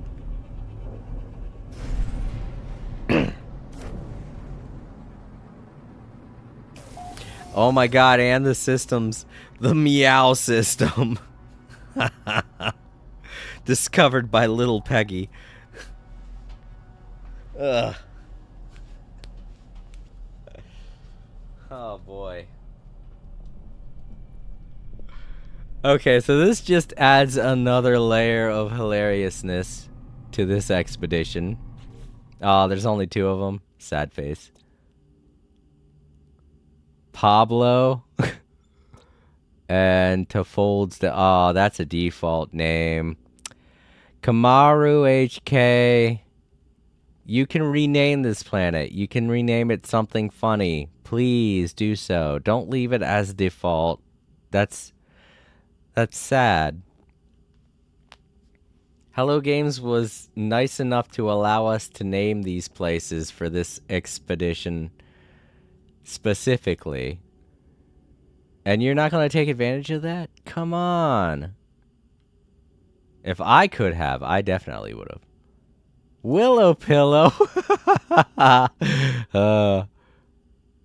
Oh man, you can easily tell which ones aren't are just default names, and I guess the person who found it didn't really realize.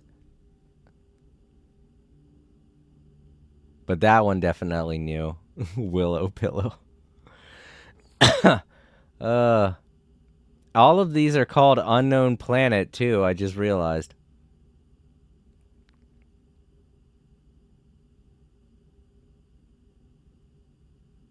And that one's the only one that's named Unknown Moon. It's like they started naming them Unknown Planet, and then they realized, oh wait, these are moons. And then they named that one Unknown Moon. I like Meow, though. That's cute. Alright, let's just jump to the next place. I don't really... This is going to be a fun expedition, I can already tell.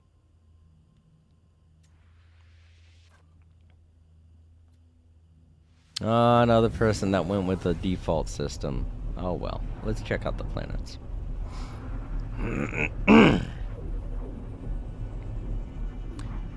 Also, sorry if I sound like I have something in my throat. To those just tuning in, like perhaps Trash Panda, if you're still there. I burned the back of my throat eating some hot soup today. Well, not today, yesterday. But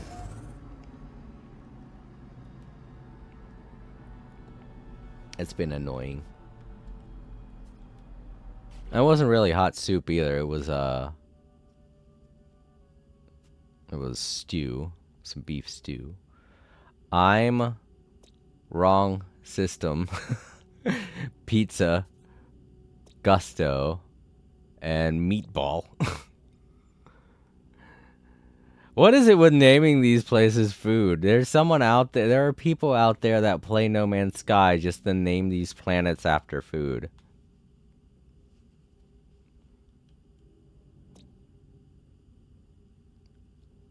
Discovered by Docs or Dashugu. Stormy Rabbit. Macha Neko. Clockwork Pigeon again. Noah. It feels like there was a real land rush, a real name grab. People were rushing to get to the next system. Like, I gotta name it first. Then again, some of the people didn't apparently know because they chose default names. Alright, this is the system.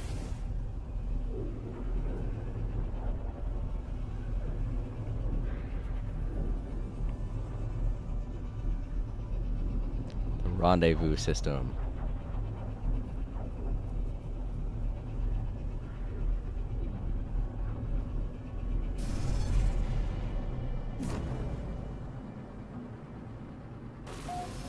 Ah, another uninspired name.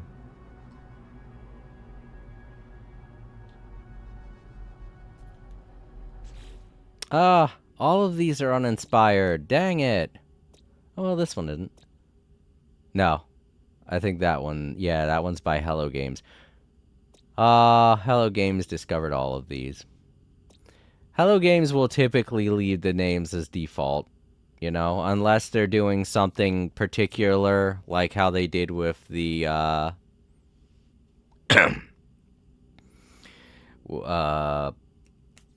the Liquidators Expedition. It was supposed to be themed around,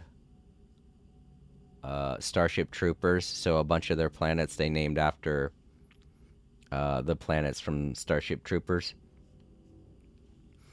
But other than if they're doing something that's actually themed towards something, they'll leave it as a default name. And yeah, it looks like they did that this time as well. Oh well. Okay, let's head to the rendezvous point. So I'm guessing only the important star systems are the ones that Hello Games decided to change the names for. That first system was just a fluke. Oh, this isn't another one. Yep, each one of these solar systems has an abandoned space station.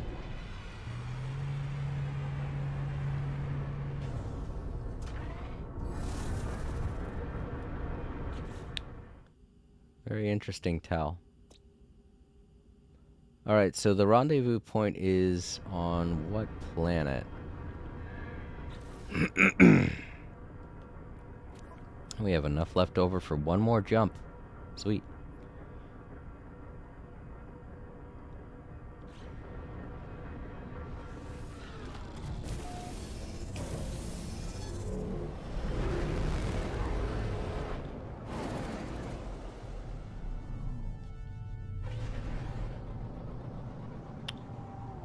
Okay, I'm trying to find... I don't see the marker anywhere. Do I have it?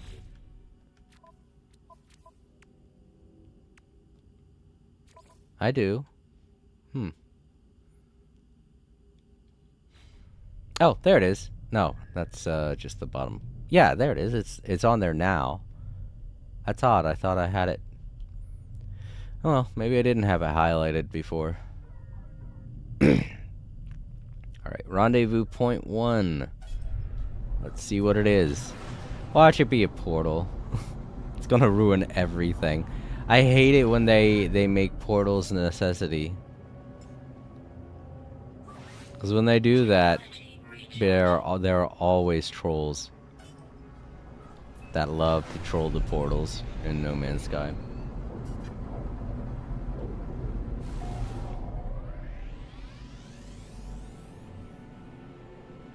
Ooh.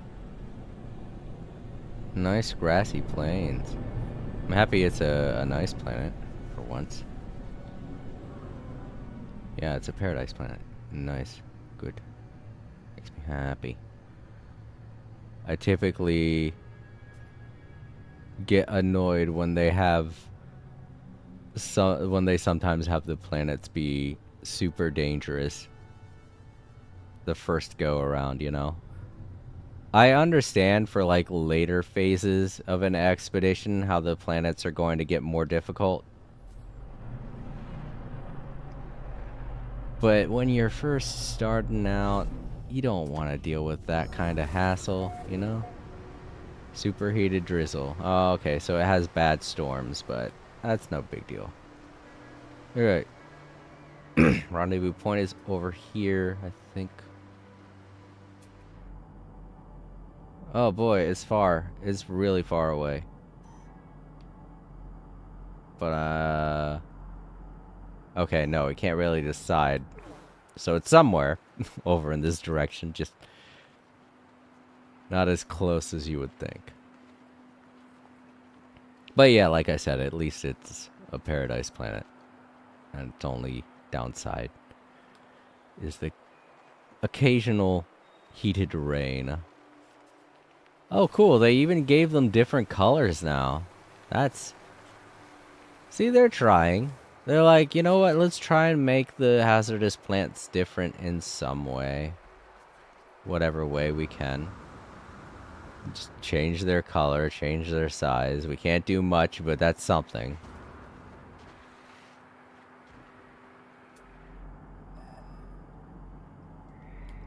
Oh, somebody's marked it out for us already. That was nice of them, but part of trying to find these things is the exploration. I love these ruin planets. They're really cool, and they give me high hopes for what they're planning in Light No Fire. I can't wait to play that game, by the way. They haven't been showing much. They've only given us that one trailer, and that's it. That's really all I need. Because it looks like it's going to be a lot of fun. I get it, everything condensed into one planet, that sounds like it's boring, especially in comparison to No Man's Sky, but you gotta think, not only will it be a vast explorable planet, but you're going to be able to explore it with other people. And unlike with No Man's Sky, where there's a reason you're kind of alone pretty much through the entire thing, is because, you know, it's a vast solar system, is a vast galaxy that you have to explore. So, of course, it's going to be a kind of lonely experience. But with Light No Fire, it's all going to be taking place on one planet. So it feels like there's more of a chance you're going to run into people, you know? This feels like it's going to be a more of an MMO experience as opposed to what you feel when you play No Man's Sky. It's not that you don't run into people playing No Man's Sky, especially if you're playing expeditions, you're going to run into people all the time. But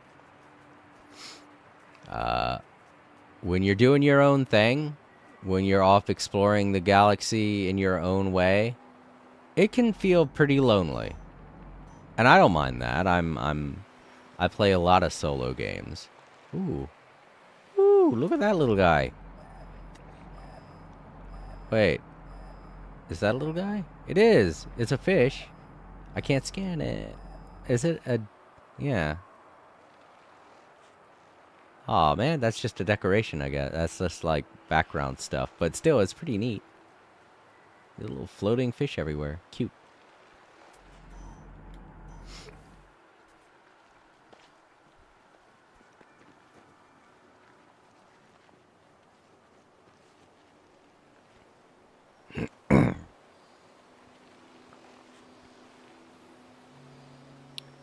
But yeah, Light No Fire. It's gonna be out this year. They have it scheduled sometime in the fourth quarter. And I don't care if it's coming out at the same time as Grand Theft Auto. If it comes down to me being able to afford one or the other, I'm definitely going to get Light No Fire instead. I want to get both of the games, but it's definitely my most anticipated game of this year. Light No Fire is gonna be so cool. I especially can't wait to play it on day one and see how everything is going to... I mean, with No Man's Sky, a lot of people had high hopes. They were like, oh, I'm going to be able to play with my friends. They were thinking all of this stuff. Me, when I was thinking of what I was going to do when I played No Man's Sky for the first time, I was thinking, oh, I'm going to get to explore a universe and see planets and go from planet to planet, galaxy to galaxy, and see new things all the time. Granted, it wasn't that kind of an experience. A lot of stuff eventually started to kind of, you know, become identical the more I played. But it definitely gave me that when I first started playing it.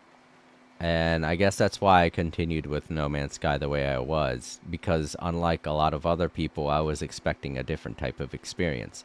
I wasn't expecting a multiplayer experience. I was expecting more of an exploratory experience. And they definitely gave me that.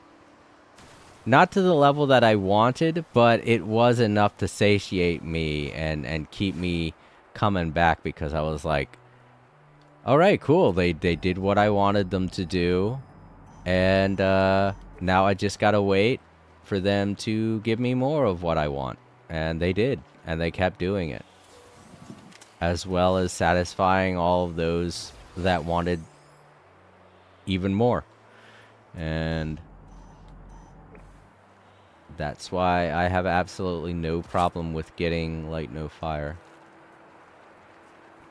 because I'm sure they are going to deliver everything that they promised in that trailer. And if anything, give us even more of it. We could see that they're doing that with No Man's Sky. They're testing a lot of stuff that they're going to be putting in Light No Fire in No Man's Sky. So we could see that they're working really hard to get Light No Fire the way they want it to be, and the way that they've advertised it in the trailer. So I'm confident that they're going to be able to, this time, give us everything that they wanted to give us. And I'm hoping that it proves to be the kind of experience that'll garner even more people to pick it up and play it.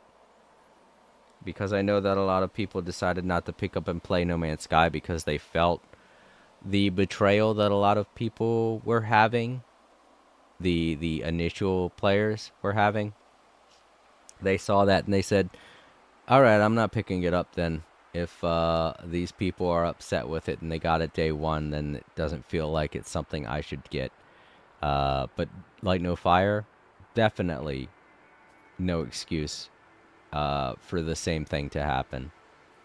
And I definitely want to see more people this time around than I did when I was playing No Man's Sky for the first time.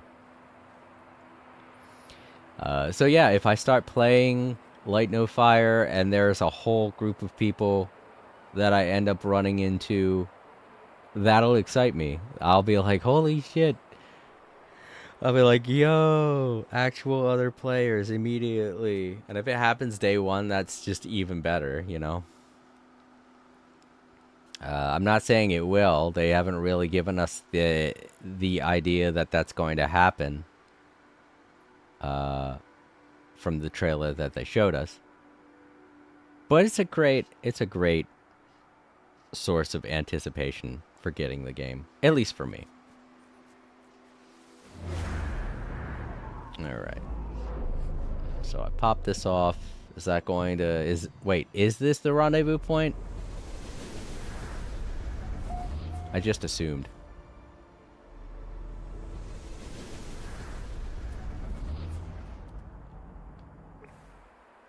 Okay, I don't think this is the... It is? It is. It's the rendezvous point. Right. I was talking, I didn't realize that I had popped off the milestone. Okay, here we go. Supreme movement system upgrade. Cool. Oh, and more space. 3, 4, 5. Nice. And a base computer. Sweet.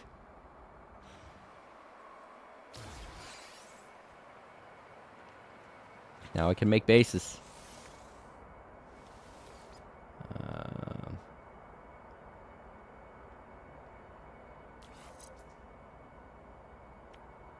Okay, that one's in the supercharged slot.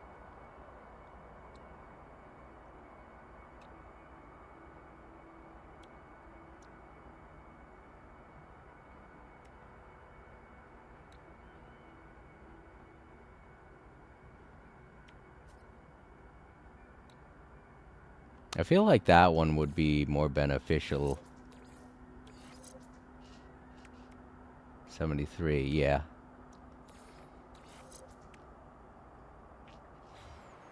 Weather warning. Incoming storm. Uh-oh. Okay.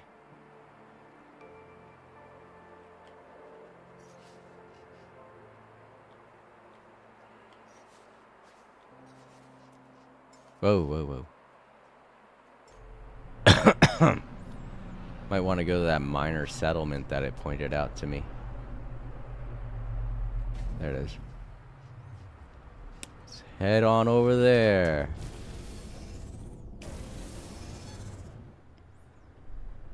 So I could take that picture and wrap this up. It's gonna be hard to fly over there though because of the rain. Ooh, really? Oh wow, it was not an hour. What? Like a minute, really. Look at how fast that timer's going down.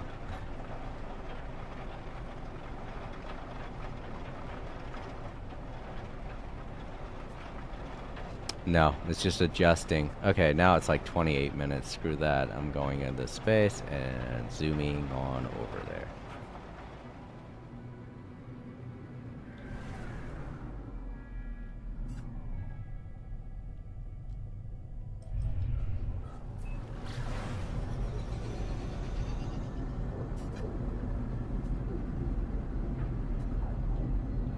Aw, man, it's gonna be nighttime. That's okay, you can change the time of day. Oh shit, oh shit, oh shit. Whew. This is what... A, it was nighttime, and B, it's a storm. So, of course, I'm not going to be able to see what the fuck's going on. Ah, I was hoping this was going to be a good minor settlement. It's a bad minor settlement. It's been destroyed. Oh, shoot.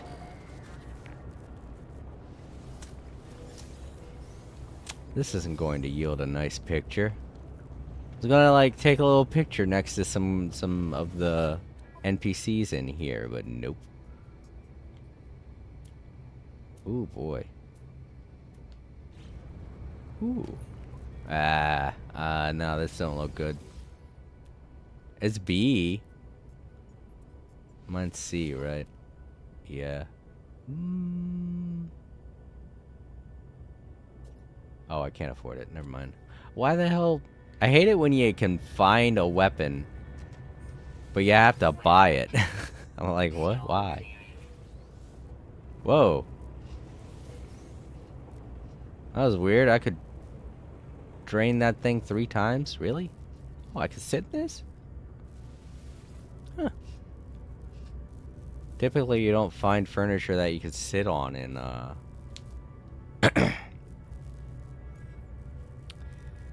dangerous places like this.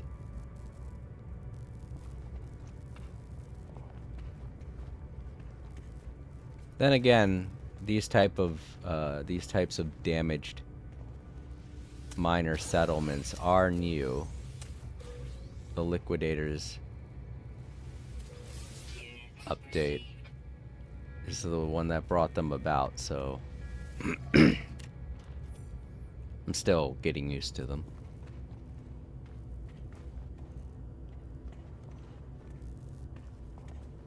Not much to find inside of them.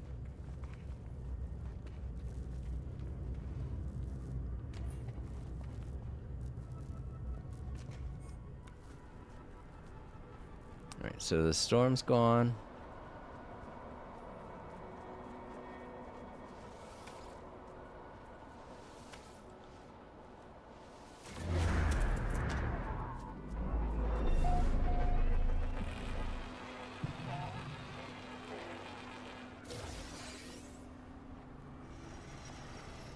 Alright, let's find a nice spot to take a picture.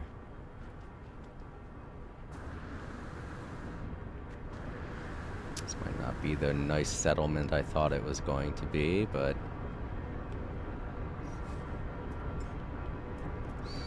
strike a pose.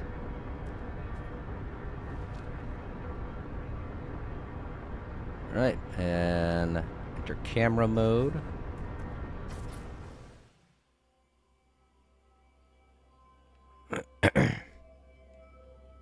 Not that good with the camera.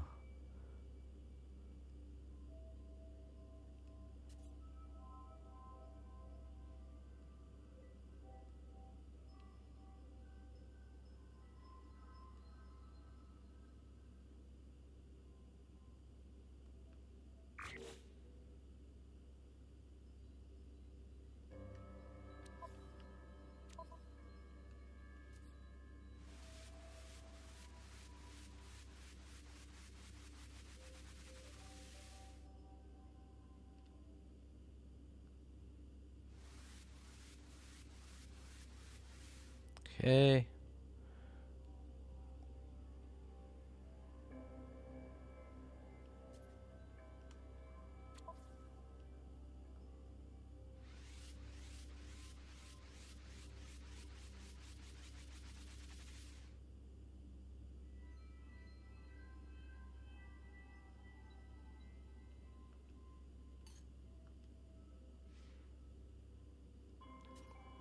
Okay.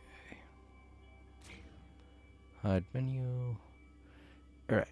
Let's go ahead and take this picture. I like this.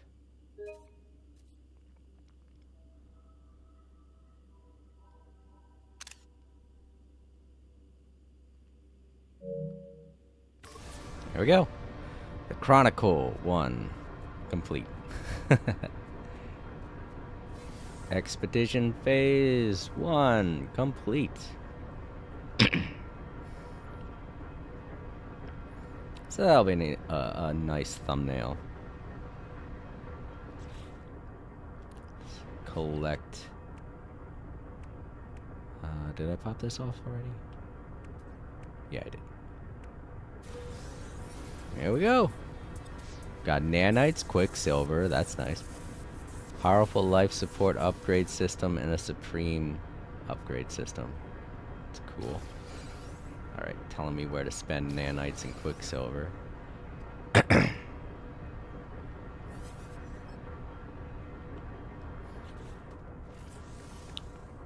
that's good. I need an upgrade for my... And...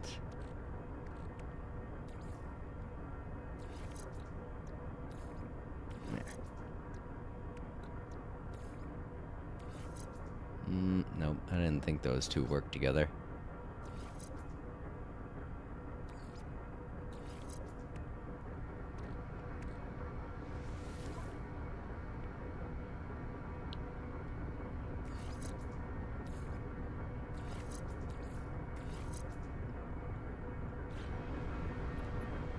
Okay.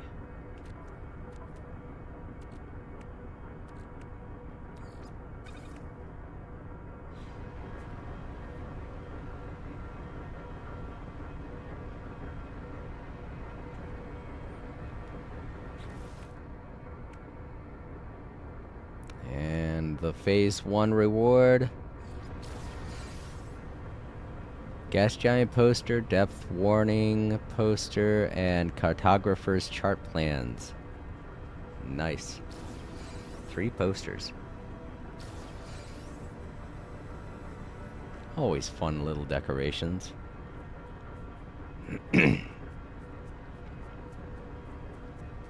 Alright. Let's go on inside here and take a seat in that seat.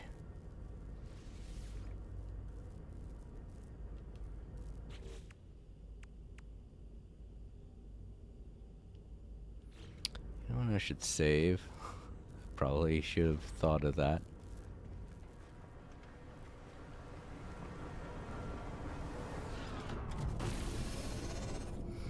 Okay, so the next time I play, we will be taking care of Phase 2, since Phase 1 is all done.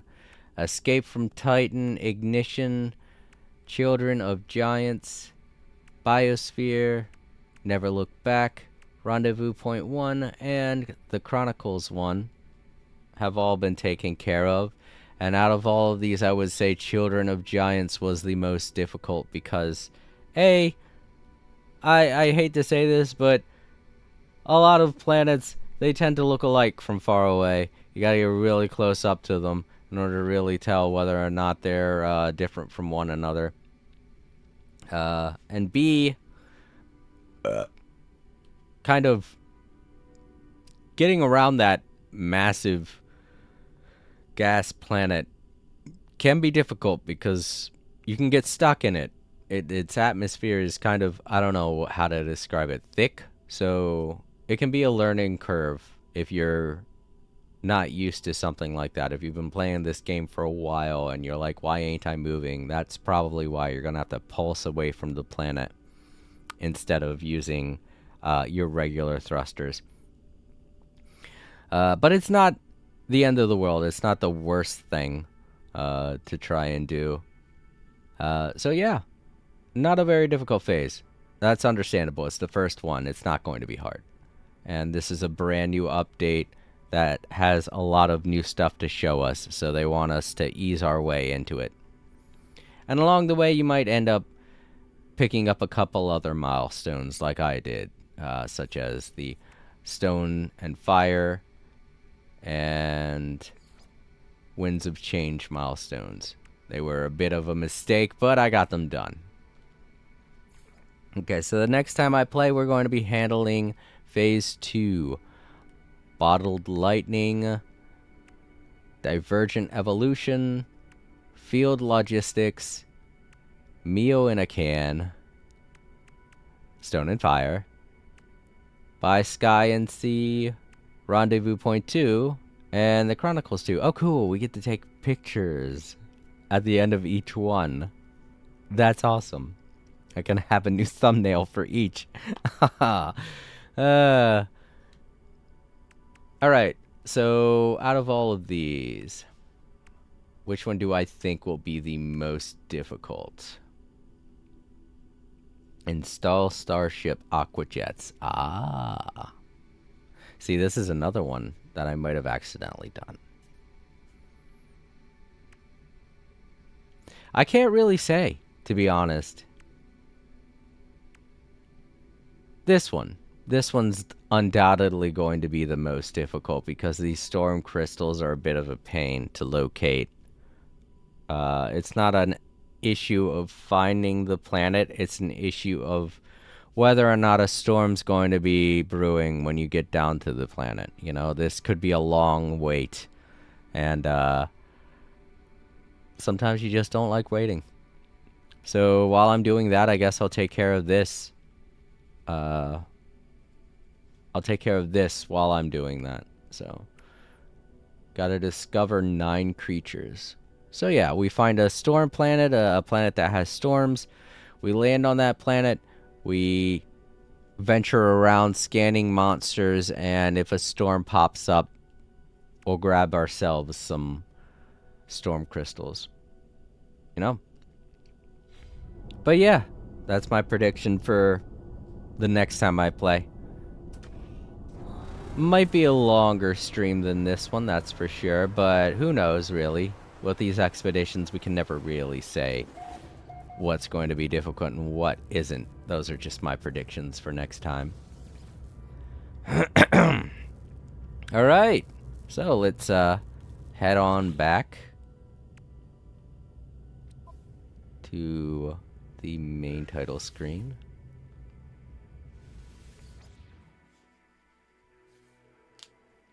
Alright, so that was pretty fun. That was a great way to start an expedition. I always look forward to having a nice, easy time my first go around. That way it eases me into everything, and I'm not always raging like I sometimes do during these expeditions. But yeah. To those that want to follow this playthrough of Expedition 17, the Titan Expedition, always keep in mind that I'm going to be handling each of these live streams phase by phase. So this time it was phase 1, next time it's going to be phase 2, and then the next time after that it's going to be phase 3, etc., etc.